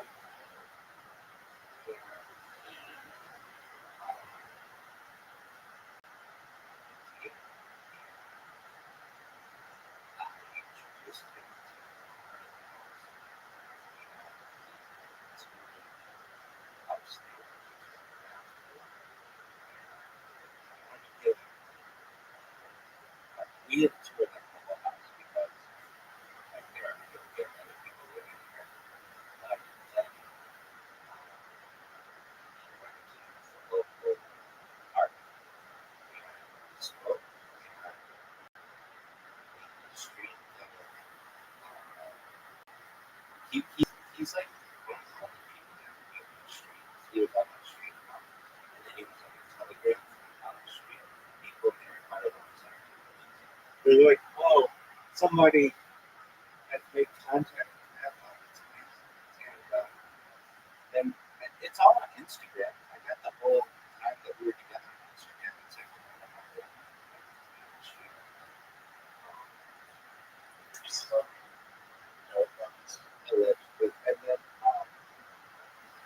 We Were you guys talking about dog. I do remember this one lady came up to us, and her guys really strict about it. You're not allowed to smoke outside in the city limits. So we're kind of, and this lady came up to us, and she's like, uh, she was like freak. I don't know what this lady's name she was. It was like she was an NPC in a video game. She came up to us and she was like, "What do you guys do?" She's like, "It smells really good here. What do you guys do?" We're just like, we're having a picnic, just chilling on the bench. She's like, "Oh, what do you guys smoke?" We're just hanging out. What's your problem? And she's like, "Oh, I just want to see what you guys are doing." It's like, hey, go back on your fucking walk or your like walking your dogs or whatever. Like, don't fuck around with this lady. Like, and I understand we had cameras around and stuff, so like I'm off. We're off. But yeah, he got to live with them. He came down another time. But the way Apollo worked is like, he'd be like, "Hey, I'm gonna be at your house in 30 minutes." And I'd be like, "Oh my god, shit! Like, I'm not training. I'm going to do something." Well, it just happened. So we weren't able to meet up that time. He was in like West LA, and not really. He's like, I could be around like 30 minutes. And we got it. You're investing. It's gonna take you like 2.5 hours. And I had something like. I was like, "Dude, just tell me in advance, and we can do it." Like the other time, he told me 8 hours. And then this other time he came to her, right, and it was not a good situation for him. He got kicked out of like a Target or a Walmart or a Costco or something. I think it was Walmart. Something, maybe Target or something. So he was close, but he was not. They like kicked him out. Like he had like a delivery to make, and he somehow like pissed off the manager of Walmart. I think it was a Target actually, and they were like, "You can't come in this entrance." And he's like, "That's the only entrance I can come in." And they were like, they got the security on, and they booted him. And then he had all their like shit. And so he's like, "The fuck am I gonna deliver this stuff?" So he had to call out like a friend to come and deliver or whatever. And he was dealing with all that. So I was helping him with that. And he had a real, yeah, that's the thing. He's a really nice guy. Really, really nice guy. All right, we were talking about truck driving. So anyway, truck drivers in the United States are in high demand, but I'm not going to that industry because it's really dangerous and be replaced soon enough by. And I told him that he would come, just self driving. He would come in here all the time, and he'd be like, I would tell him like, and I've yet to say this. He must be one of the best drivers around. And I say that because he went 10 years without an accident, and he like had a perfect driving record. Like, he's a really good driver. But I would tell him, dude, self-driving cars are gonna like replace your shit pretty soon. And he'd be like, they're never gonna be able to do what I do. Nobody can replace me. You don't understand how good a driver I am. I understand, but you don't understand how good a computer can. It can literally drive for 24 hours straight.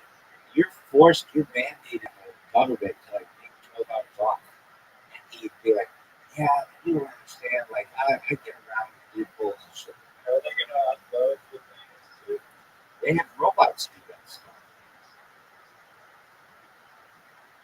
So They have entire they, I'm not saying they have entire warehouses. They have entire Amazon warehouses that are completely run by robots. yeah. So I mean, mean, all you need to do is just have the self-driving car, self-driving truck back into the bay. Since robots are like so clearly the future, at least in my viewpoint, I mean, they're seeing like at least on the public interface, like I'm sure there are massive robotics companies, but I don't even know any of the top robotics companies, let alone where to invest. Robotics companies, so I learned how to find robotics companies that are going to be big in the future. The big one, oh, fuck yeah. I would say the best one crossing that end is they've been working on this shit for 30 years. They just put out a video of their newest robot. It doesn't have any wires in it. It uses a type of electronic circuitry that's wireless. You can look up the new crossing that end video. But every time I look it up, it's like getting the job profile, that's a machine gun and it's going down first. So they should actually in the robot. I mean, yeah, their shit's already in the real world. They're the ones who make that dog. I don't know. But one sector is over actually. Dude, They're focused on Amazon robots or they're doing that. But the big one is that dog for security purposes. That dog is like what do I want to say? Like doing like the job of a security officer. So before they would like, have to hire security officers at warehouses and stuff, or like big parking lots. They just have those dogs everywhere, and they just go around and patrol. And then if they see anything out of like not that's like not shouldn't be there or whatever, they approach it and then they send like a signal to the security firm that's able to look at whatever they're looking at with the camera and do with it in any way that they need. Um, and I mean, I would say that people disagree with me, but I think the best robots are Chinese robots, and they are like, you want to know their names?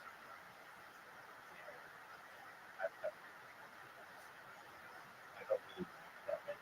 I know some of their car companies are involved in the robot robotics as well. I believe like some of them are major television manufacturers as well, like some are Japanese too. LG and Huawei and they're and I would just like Chinese car companies. Um, oh, TCL is another big one. Um, those are the ones I can think of off the top of my head that I've seen their robots or their technology is very impressive. Where it like does a backflip, it does like move boxes and all kinds of shit like that. Um, technology has 23 billion people, but it's only growing is 12. There are 123 million people just as popular. which strange about that?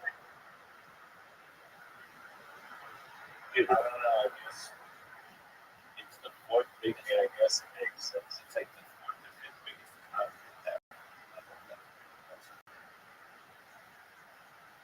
Um, I mean, against the world, like China, India. yeah, it used to not though. It used to be the third biggest economy. It had way bigger population. I mean, it still has a bigger economy than India does,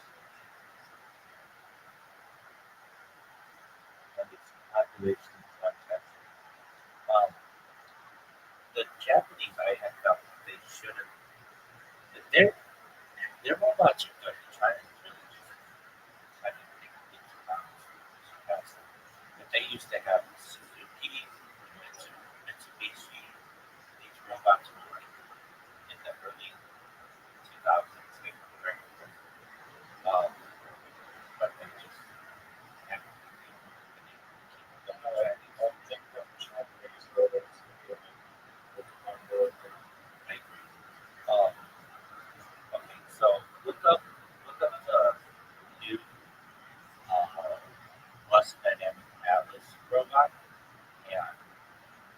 see, it's pretty fascinating how it doesn't have any wires. So it basically can like pick something up from the front and then like transition it to the back and like not like and like spin it 360 degrees with its torso or its head or its hands or its arms. Like everything is spinning 360 degrees. And they just put this out. It's got like a speaker for a head. And that's an interesting robot. The Tesla's Optimus robot is pretty fascinating. There are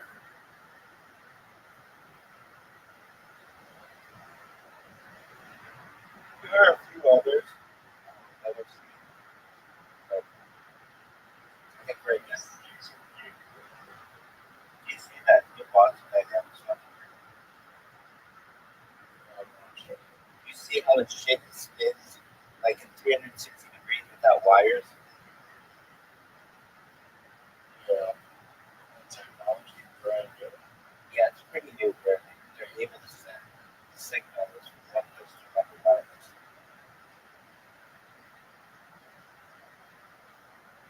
Dude, and then Last 80. well, those robots are impressive. What's freakish to me are the Chinese drones.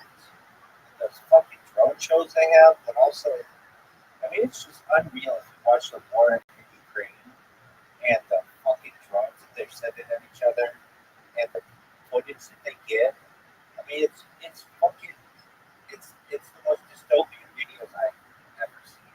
Where you got a guy who's like hiding in a bunker, and this fucking drone just sneaks in through the door and then just sits there in front of him. And you see him just start to pray and then explode the motherfucker. Or somebody in the middle of the field will just be like, look above them and see this drone come at them. And the drone just fucks with them. The drone will just sit there and like play around a little bit and then blow them up. I mean, like, it's absolutely stupid. I've seen ones of like guys who are like throwing shit at the drone, trying to hit it on the ground. Even if they do that, it just still blows up. Like, I watched this compilation and just was in awe, just absolute awe of how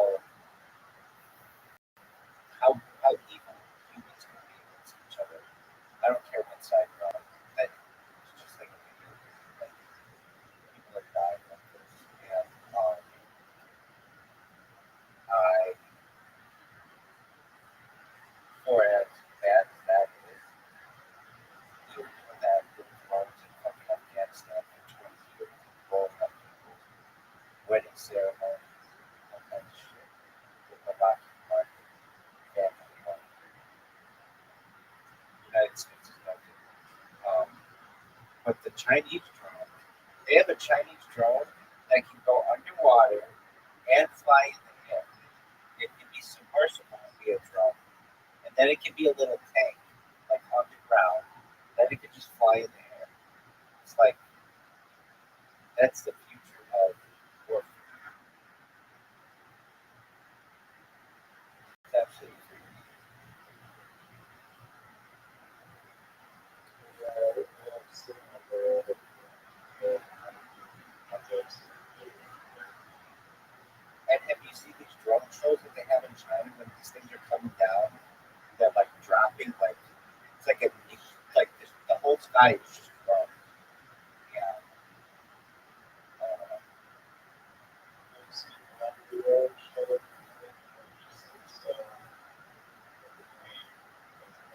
It's it's just like I mean, that's like these sound WA.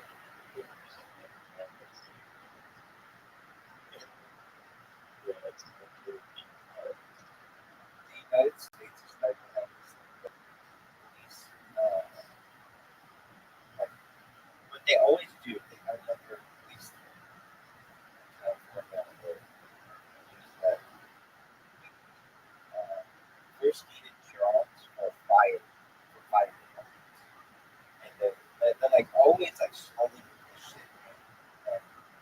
white fire departments. They're good at identifying wildfire in areas where fire, fire firefighters or like in part of the building, like they can see from the roof, like where the hot spots are fire. So they first started with those. Then all of a sudden, they heating. They now they have services that basically, let's say you call the police, you need the police to your house. A drone goes from the roof of the police station and goes to your house first and make sure like it has like an overhead view of what's going on, so that like if somebody's trying to run away, so they can chase them, and then the police.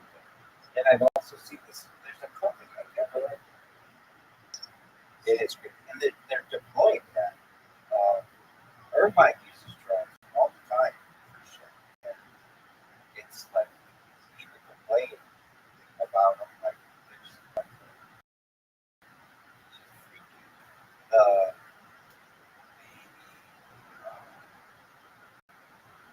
there's a company. I think they're based out of Texas. Trying to set this is the fucking.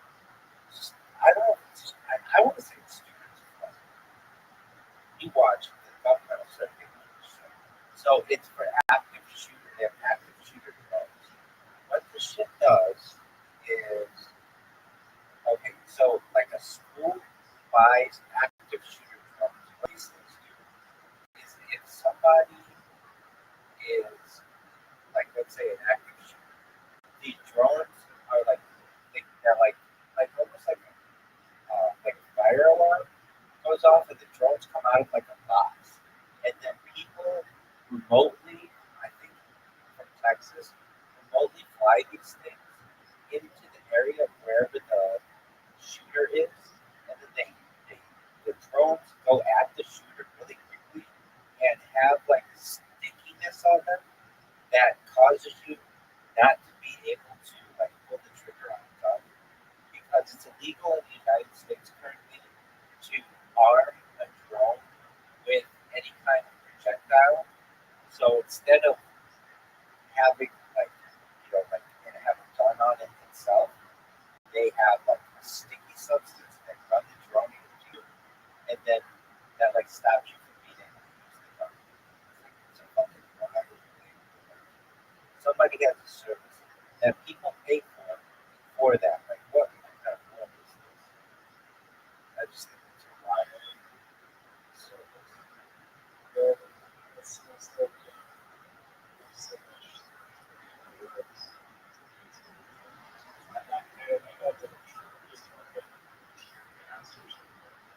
It's against the law. The United States currently to put weapons on and so they to get around that. This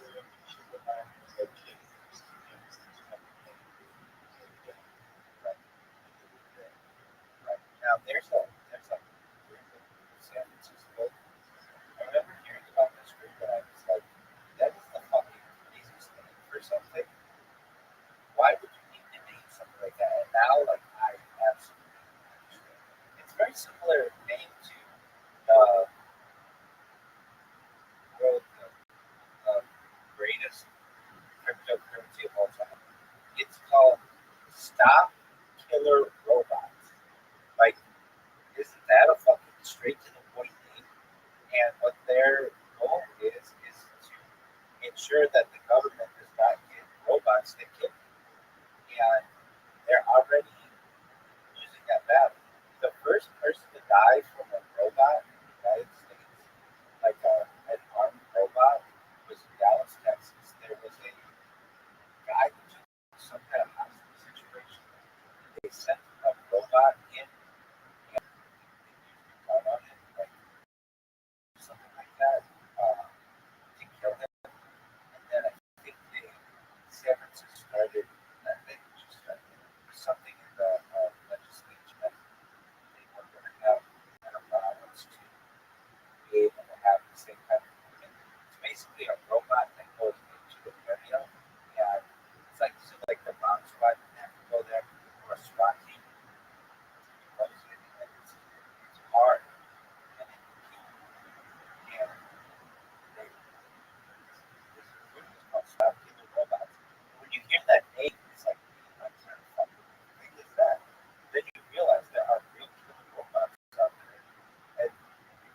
stop, and you would buy organization to stop it. It's just kind of one of those things that are hard to believe until it becomes true.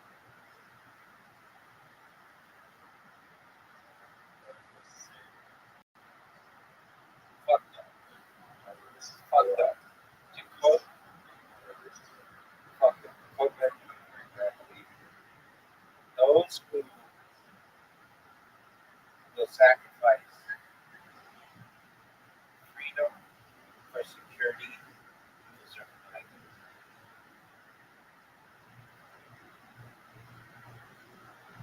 neither. Neither.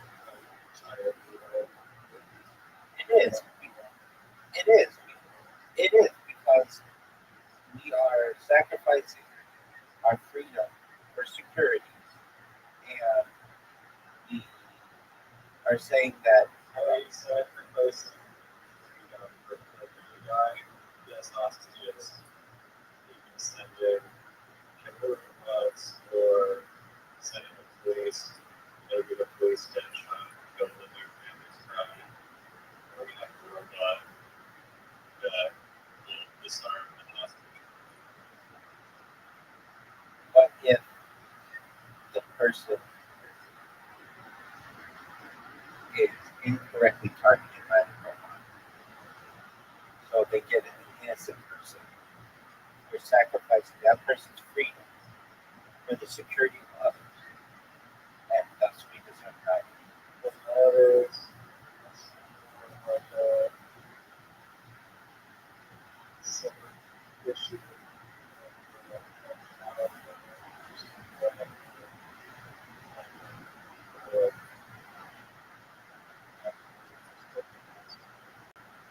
And at what point do you say, hey, we can have this thing called SWAT team, or until it just starts patrolling the streets? They already have that in the United States. It's like a fucking bot. It's not armed yet, but it's just like a big, like almost looks like an inflatable thing. It's just like a big, like how would you describe it? Like a big R2D2. Um, and it just rolls around in public parks and stuff.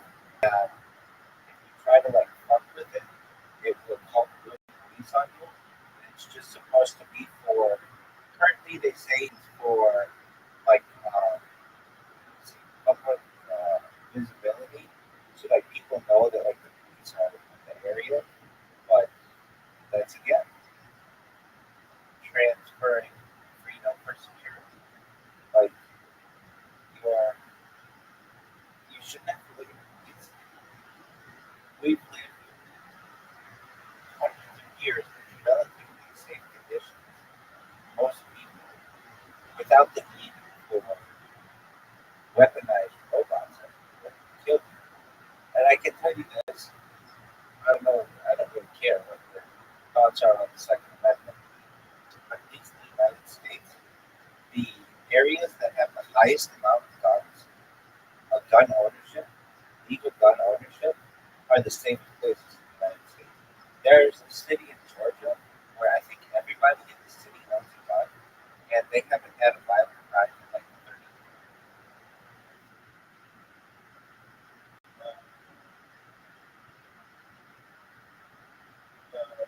So like like Chicago, There are, but those aren't legally owned guns, and you're not allowed to own a gun as a homeowner there. They've like made it legal. So like if everybody in every house in Chicago had a gun, it would be like that city in Georgia. Nobody would fuck with anybody. Somebody just would shoot you right back. but they uh,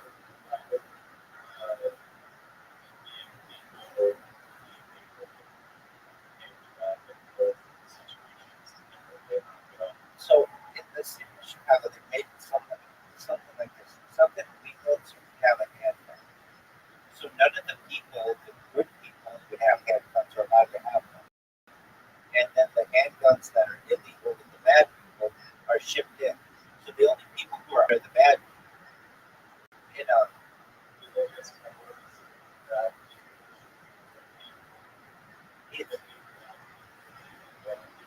that's that too. I'm not saying it's not that. I never said that. But what I am saying is,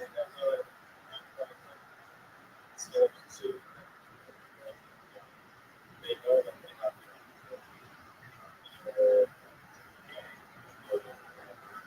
they have to be they have they try to kill each other, shoot each other,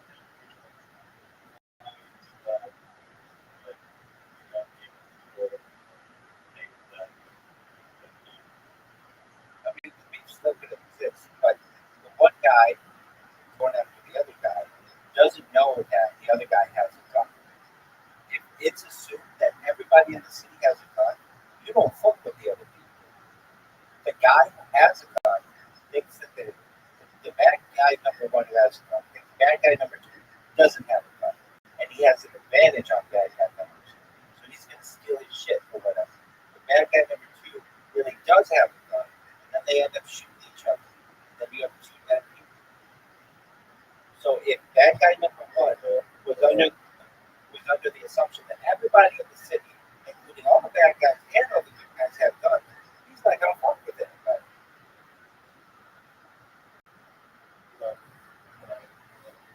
Exactly. Let me get this statistic on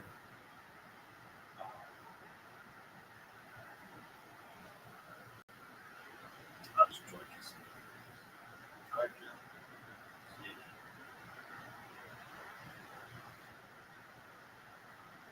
Now, if you were to say to me, you think everybody should have guns? Maybe like, I don't know. But I think now there are ways like pepper ball guns, pepper ball sprayers, and shit like that. Um, and I think that should be more legal. Okay, so Kennesaw, Georgia is the only U.S. city with the law mandating gun ownership for heads of households. So they mandated gun. A policy enacted in 1982 to enhance public safety and served as a political statement in response to Fort Grove, Illinois, becoming the first city to ban guns. The ordinance requires every head of household to maintain firearms and ammunition, though it is not enforced with no arrest or prosecution required. And exemption is for felons, those with mental and physical disabilities who live subjected to individuals unable to afford a firearm. The law was introduced as a symbolic measure to deter crime and supported money contributes to social local crime rates, including no reported murders in years. Despite its technical existence, the law remains largely unenforced, and the city emphasized that it does not intend to become a security display pattern. The ordinance has shaped Kennesaw's identity, earning it the nickname Guntown USA. Georgia state law preempts local government from regulating firearms, ensuring uniformity across the state, and the city's ordinance operates as a unique exception to this framework. So there you go. I mean, I'm not saying they have no crime there, but they haven't had murders in many years. Georgia now is the state.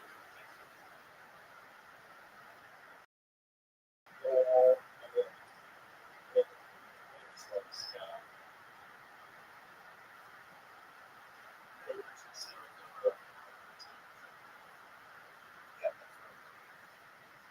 that's right. Did you see this? Did you see this lady in Minnesota who got killed by an ICE agent? It's like a big news in the United States. I don't know if it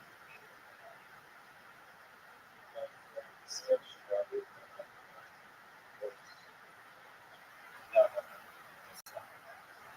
What happened was she was in a car and the ICE, she was blocking the street, and the ICE agents told her to get out of the car and like pulled on her car door handle, and so she started driving away. And she pointed her tires. It looks like away from the people who were in front of her car, so that she would avoid them. But it was really, really close. An argument could be made that she might have been trying to get these people, but I don't think so. I think she was trying to get away. If you look, her tires are kind of moving away from her.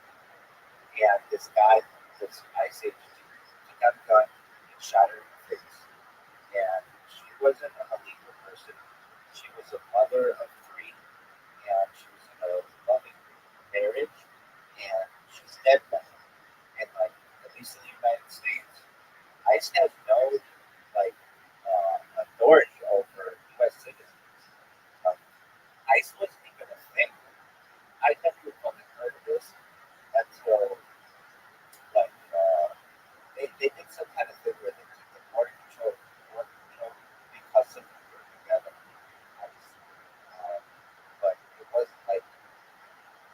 hasn't always been like that big deal until maybe at the borders and stuff. But now with the Trump administration, he's basically he's a weapon and stuff. Whether it's good or bad, I'm not to make that determination. But you shouldn't in my opinion, have killed somebody. I mean, I even think if they were I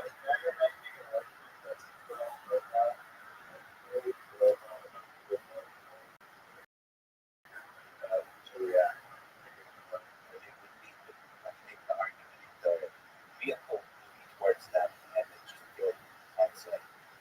And um,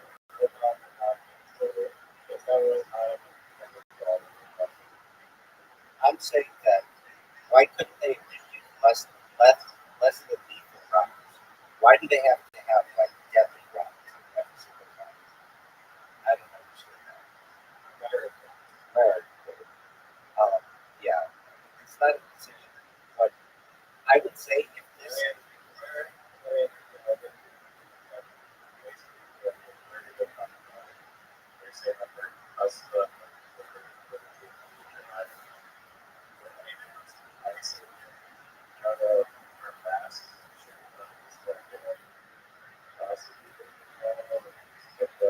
no, they're not. They're protected. They basically said this woman was a domestic terrorist, which is like really charged. Like this lady driving her car over. Don't call her domestic terrorist. I don't like those kind of labels on people. But yeah, because she terrorized the federal agent. And yes, they can cover their faces. In LA County, there are LA County has a mandate that said that if you are working, like they made a mandate that says federal agents can't cover their faces anymore because of city limits, but or within county limits, but federal law trumps that that local municipality, so they don't have to follow. So it's like that's interesting. I don't think anybody should be able to cover their faces. I don't think anybody should be able to cover their faces. I don't. It made for really bad things for the pandemic. Or so how do you identify really I and but then again, like, what if somebody wants to wear a burqa? Like you're telling me that you should, like that's a religion, you should have religious freedom to be able to do that. So I think that it's a fine line. What if somebody is really sick and they will wear a mask? Like I'm not saying mandated, but they just want to do it for their own self. Or that it's cold out and they have to wear like a scarf or something. So I well, it's coming into like they have this. I can't stand this. This is such a bullshit. They'll have like they'll say like, oh, this like domestic terrorist is having a march in this city, and then all these guys, one guy goes march, and somebody will recognize one of them, and they'll look, and they are working for the FBI, and it'll be like they're eating false to get really riled up and scared, but in reality, it's just part of it. And these guys just go around. And sometimes they let their face mask down. There was one guy, I forget where the now but there's LA County who was and they were like, hey, he's a police officer. He's not a like bad like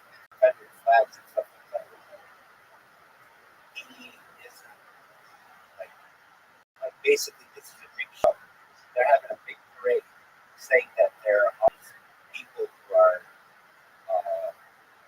anti-government, anti-people and stuff, when in reality, they're just like FBI agents, and this is one of the things that we have to do.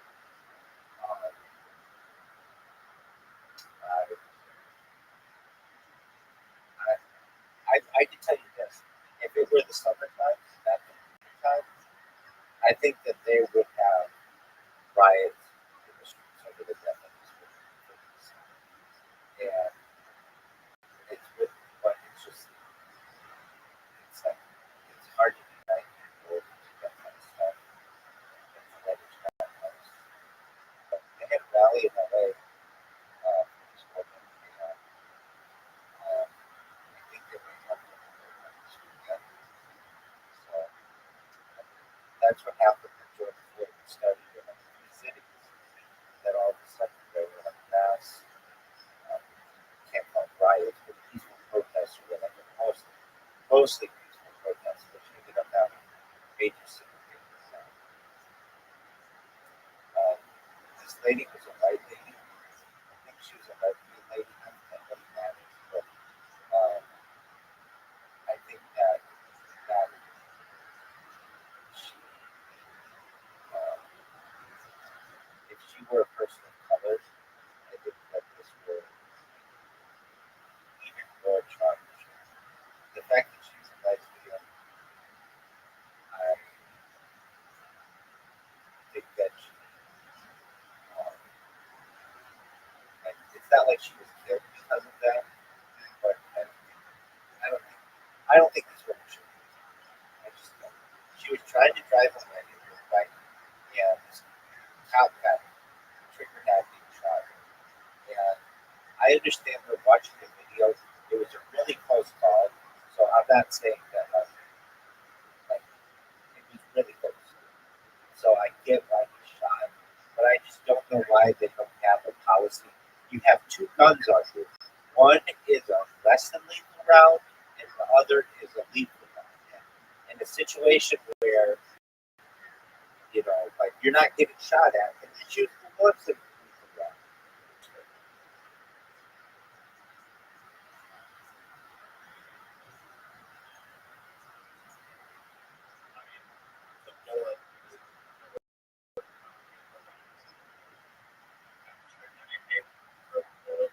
Oh, it'll dude. A rubber bullet will fuck you up. They call it less lethal, not non-lethal. Meaning these things fucking kill people too. Right. Yeah. Have, have you have you seen the electronic weapons that they use on people? Like I've seen these riots in Europe, and they'll like flip this button on fucking. It's called a not grab, but it's something like that, and it makes people spread like cockroaches because it has like a really high sound, but it's absolutely silent. But it's just in your ears, makes it sound really, really bright or really, really loud, I should say. And then another thing they do is they can make it feel really hot to your body. And these types of really advanced weapons I'm in a subreddit called like obscure patents, and these obscure patents are like shit, just how to kill people with different weapons or how to control people with different weapons. They'll have like handcuffs, basically like handcuffs that are that don't have like a chain. They're just like some kind of electrical current that like stops your hands from moving, or uh, like yeah, or like a laser gun, like a gun that just shoots a laser at someone, like you have in like GI Joe, like Star Wars, or something, like a plasma gun, just like the most obscure patents that are being pushed in the back office that people keep an eye on it, and then cut this out.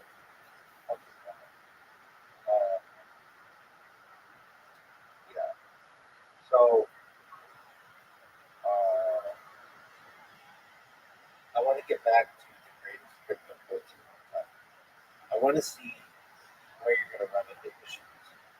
Your big issue, you've got a great game, you're going to get great social media, you need to be able to create a community and and that's hard. But if you do it for a couple months, you're going to create a Discord, you're going to create a Telegram, or creating a Telegram again to make Discord Telegram. You're going to get your pitch and your show. And I think the biggest thing that you would have is the uniting of all the coins. Like, what if I says to you, I think that diversity of these cryptocurrencies is what gives it strength. The fact that you want to make all the cryptocurrencies one cryptocurrency actually weakens cryptocurrency. What's your answer to that? That's, I think, a good one.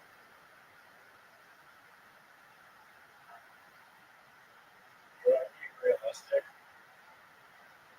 I recognize that different chains are optimized for different things. Some like major chains, they have differentiators for clearance or contract platform. Solana is like a like platform. I got up there and have all the different strengths. But I'm not saying those clients cannot they can. I would bring the crypto industry is that the vast majority of contracts that are getting all upfront with pretty much every single token is simply the same exact contract. You're selling the exact same thing, but because there's a different animal attached to it, a different symbol, then okay, well, we need an entire different community, and we cannot possibly merge the domains with the now point. There's just no universe that exists. Yeah, it's just nonsense. It's ultimately the exact same token contract underneath the code. Wait a second. Wait, same team. Wait a second. Wait a second. Fighting against each other. Okay, so you say there's no way to exchange the egg for the cow, right? No, like in the current cryptocurrency, it's like this like isolated standpoint, like this narcissistic, egotistical view of like we can't possibly like we're separated, like we are the machine that we use, and we do not we're better than peat frogs, like the dog frogs. It's like so ultimately underneath that layer of just random like point, like random service level animal attached to the coins, like the same thing underneath. And if they just put down their hats for a moment, like, okay, like two communities is stronger than one, five communities is stronger than one. That's how you like bundle everything into a giant community. Yeah, sure. This is all those teams. It is about the judge being that being this being that being that. But we're working together. We're not fighting each other. Right. But you said, let's get back to that question. Where the point is made, where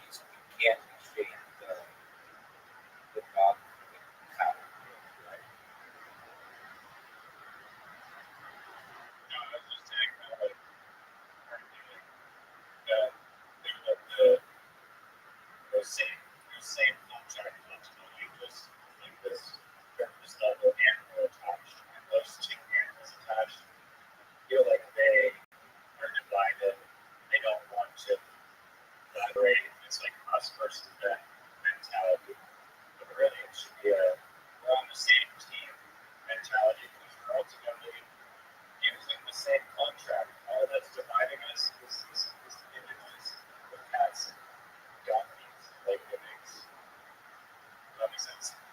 Well, I get that they use the same contract, but aren't they still separate because it's basically who's marketing? Like all the effort that goes with the communities that they're making. Yeah, but why not just have a big community that encompasses all means? Well, I get that. It's kind of this like this mindset that's like, no, we're attached to the Java mean we cannot absolutely get along with the people on this community, even though if we collaborate with other bigger, stronger community because we're all working together. Okay. Um, so some of these coins have different utilities, right?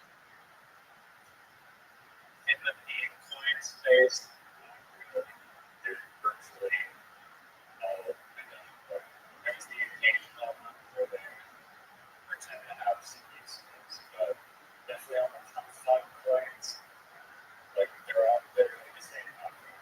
Right. No, I know there's a pretty popular project on X spaces that's called Bitcoin Fund.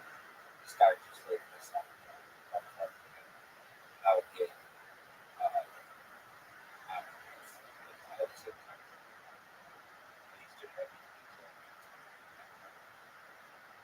But even just on fun, literally like make it so that you have different contract features like there's all your websites where you can go on the project and actually adjust the supply level. That's like $1 billion. right. No burn mechanism for the holders and just very bare bones. Yeah. They just allow you to sit right in the top of this launch and start. Yeah. Yeah, that's another thing on this point. Has the dogs, the snipers, what's called the dead preventing 20% of the supplies of because those are all things associated with supply being minted before bounties. Okay. So let's say I want able to buy the launch, right? Yeah, no, there's no resale over again. That's not from basically bringing in one for launch. I get that. Okay. And I'm just gonna say for the launch date, what'd you say? June 6th. Do whatever you want. Let's just say. All right. So what do I do on June 6th, 2026? Where do I buy? I mean, there's basically two options. Go into the website, and go transfer currency all the time. You go there, there's a portal, or I call it a portal. It's just like a small interface that lets you create your client no matter the chain it's on, Polygon, Base, Solana, you name it, Ethereum. You can, you're selling your client, and then you get into relative knowledge. That's what my website into. The other way to buy it is on the open market, which is the and that is like you just want basically the idea and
So it's kind of like this dual system.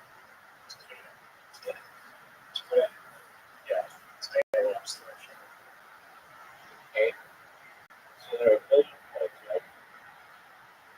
No, that's not every fun coin has a million points. How many Quick fix about it. Why is the coin being created and values? Okay. So you could have unlimited points. Yes, good. Okay. You're right. But there's also a floor that goes up because you deposit $100, $3 of that is like taxed, and then it goes to well, there's like the thing that it goes to for. So you're $100 deposit, and it acts really, at least initially, like the community will decide. Tax initially 6%, 3% of it goes to the floor price, and then 1.5% goes to holders, like distributed tax holders, so you get paid just like a token, like 5% of it gets burned, and then 1% is like a treasury marketing debt fee. So the floor price means basically like there's like this mathematical floor price that builds up, so you can never withdraw more money than it's deposited and taxed initially the next term. Does that make sense? It does. Okay. Where did you think you should cost one come from?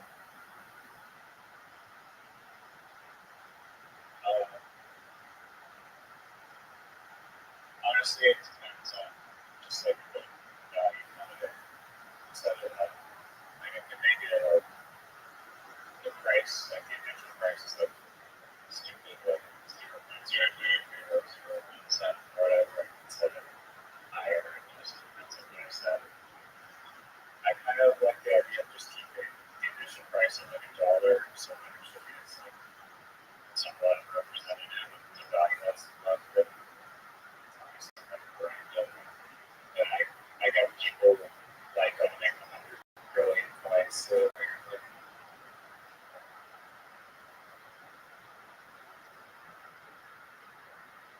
mean, I can also ask the community for input on that specific parameter before launch, so that everyone is happy with the starting value. Okay. And what do you think? Like,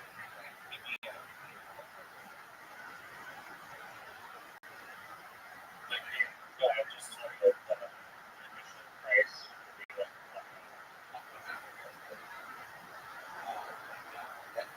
That's high. I think it's representative of US dollar, and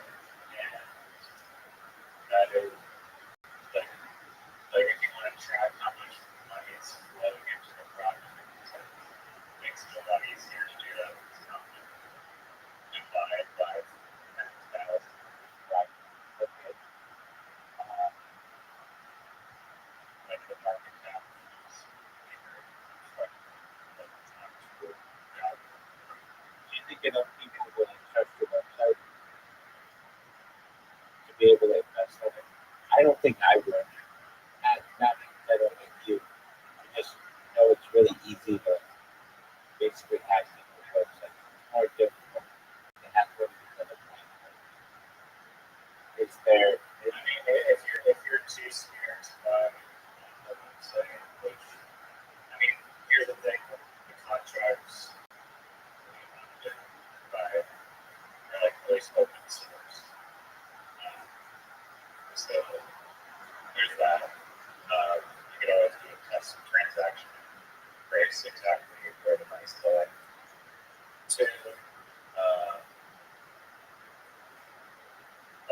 Why do you have to give people the option to buy a website? Why can't you just say, yeah, You just buy it, you just swap. yeah, exactly. Why would you have people just do that? And then you don't have to worry about the security.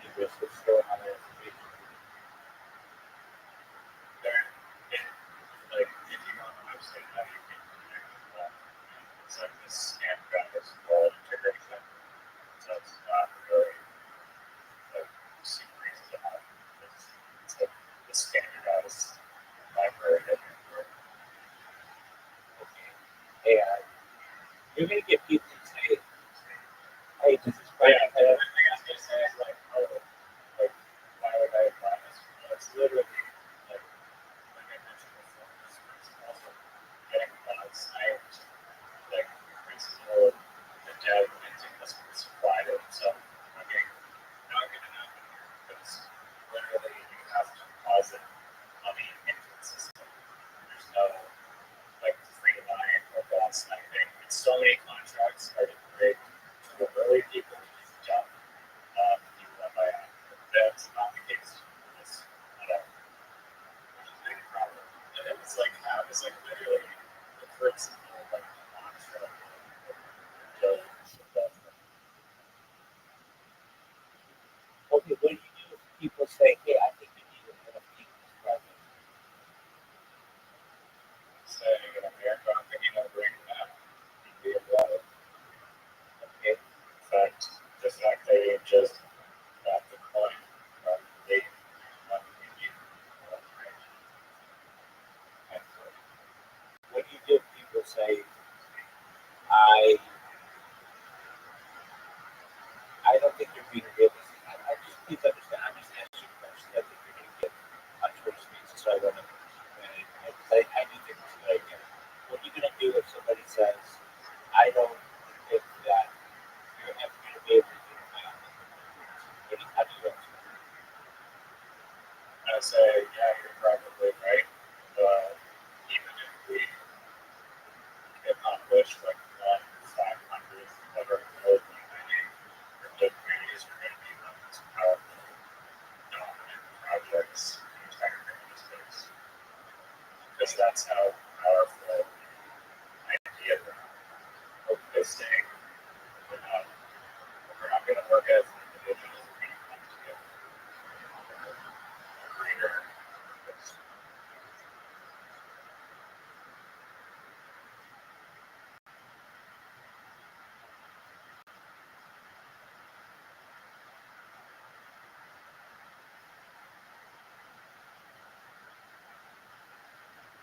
Okay. What do you do if somebody says that they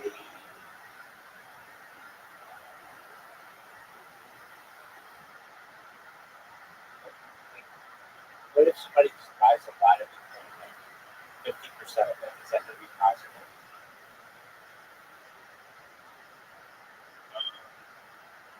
There are limitations that you can, but I mean, if it's a fair launch, people, there's like, there's people buying initially that would be an issue like that. And yeah, so if it's a fair launch, probably not be a big deal. You can also, I mean, this doesn't really do a lot of anybody could like introduce the permits for what percentage is from the launch. But people can obviously create like numerous wallets. So it's Right. Okay, so it's very possible for someone to just buy 99.9% of this. I mean, honest, that you would probably have to have a lot of money start to do that. Yeah, I mean, if you look at the distribution of Bitcoin, it's like very concentrated. Basically, a lot of coins have like a lot of coins attached to them. It's almost inevitable. The only thing they can do is basically try to have as fair as possible. Right. And that means, like, from the get go, everyone has to be willing to buy. Right. But there's like Okay. Well, you answered my question pretty well. I think you've got a winning strategy ready to you got to get your social media right. logo. Really level, yeah, definitely. You got to get your social media up. You got to get your social media together, especially the picture. And I think we can do this.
very happy that you took me up on it.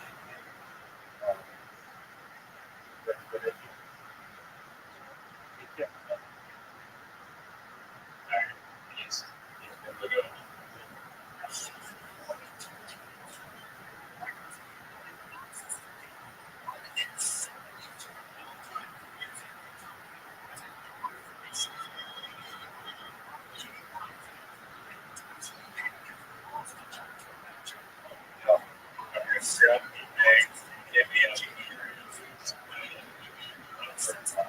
you want to play right now?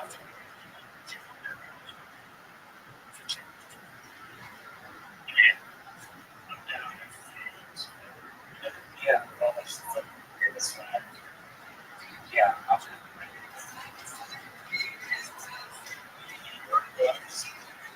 Oh, you want to play word doc? No, fuck that. I'll whoop your ass. Just you're easier.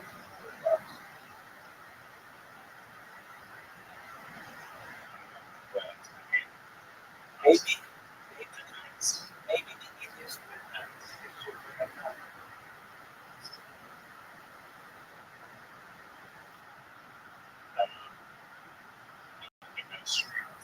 Why do you like word docs?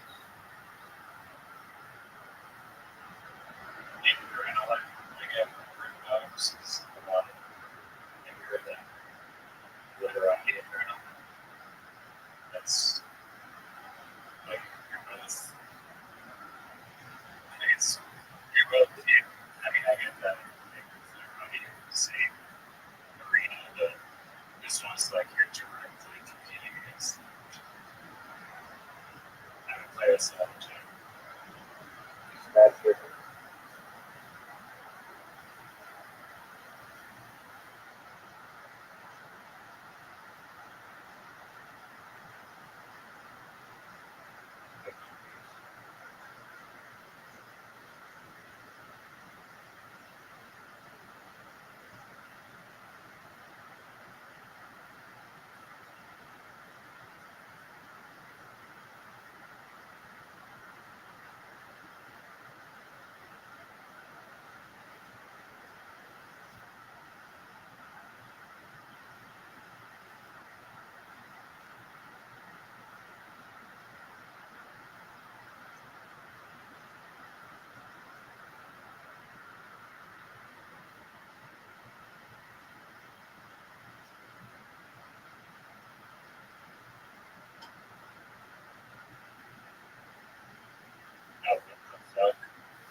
What do you want me to do about it?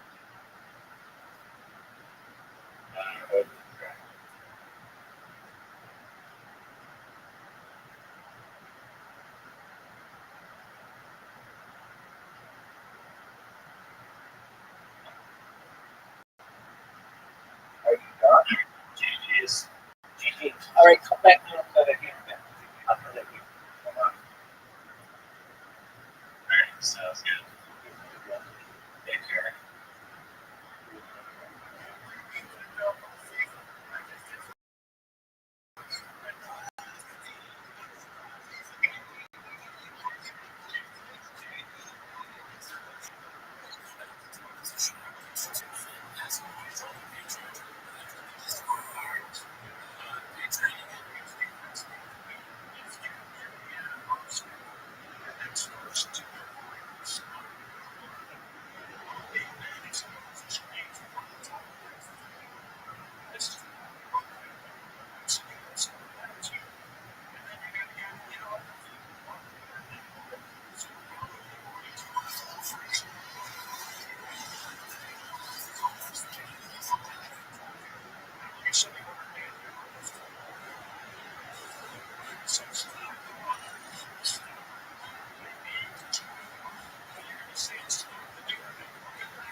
Jesus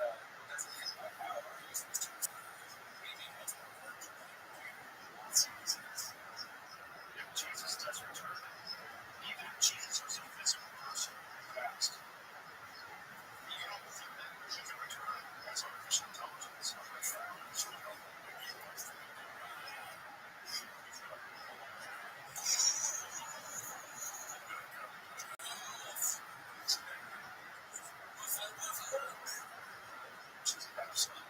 Jesus.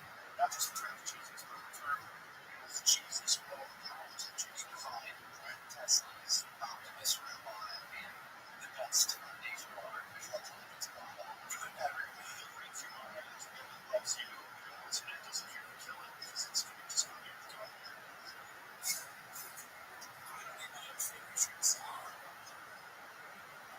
This is who is the thing this guy. That's like that.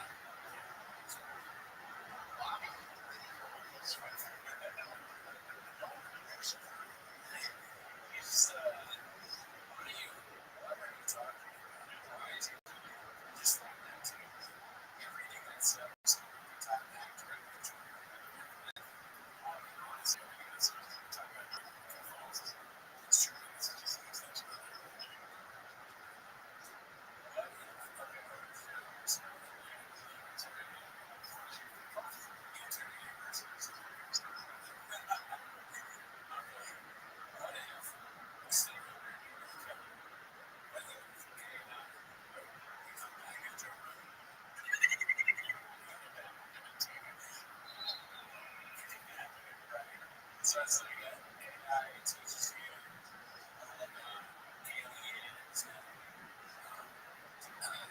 talks about trainer girls with more powerful than Jordan.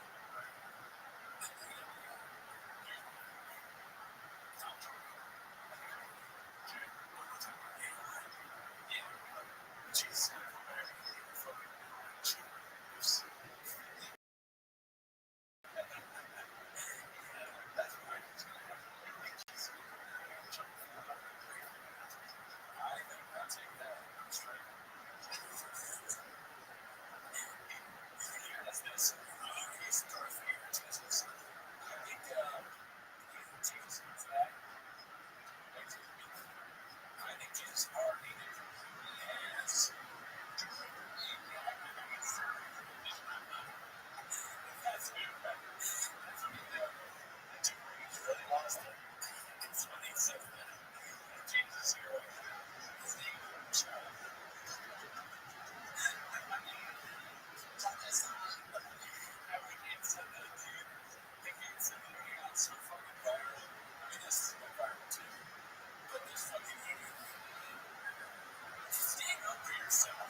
That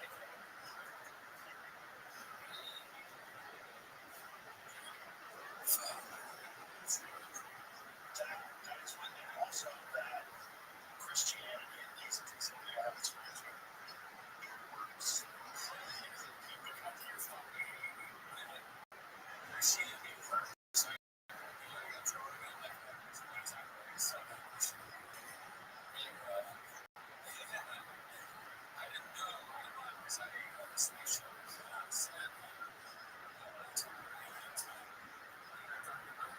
churches. So let's talk for an hour about the religion.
Christians that go to this church that I go to, that I meet, that are Christian, they are the nicest fucking people in the world.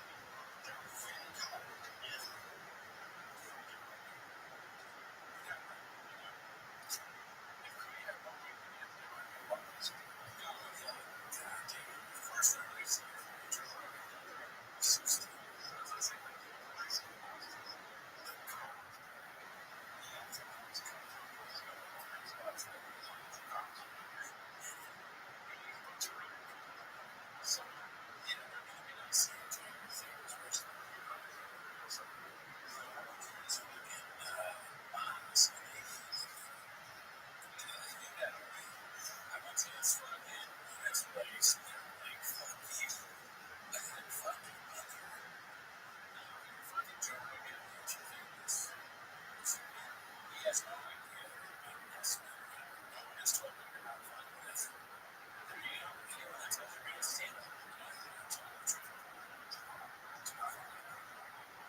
respectful.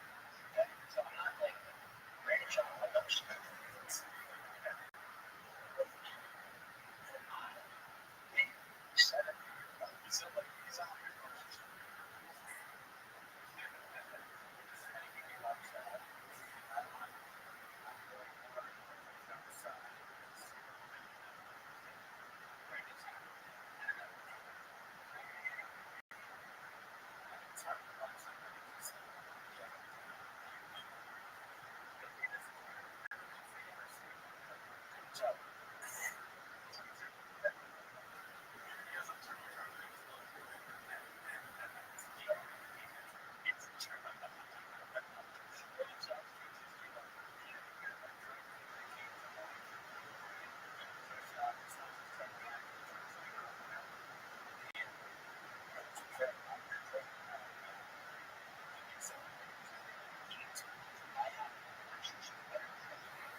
There he is.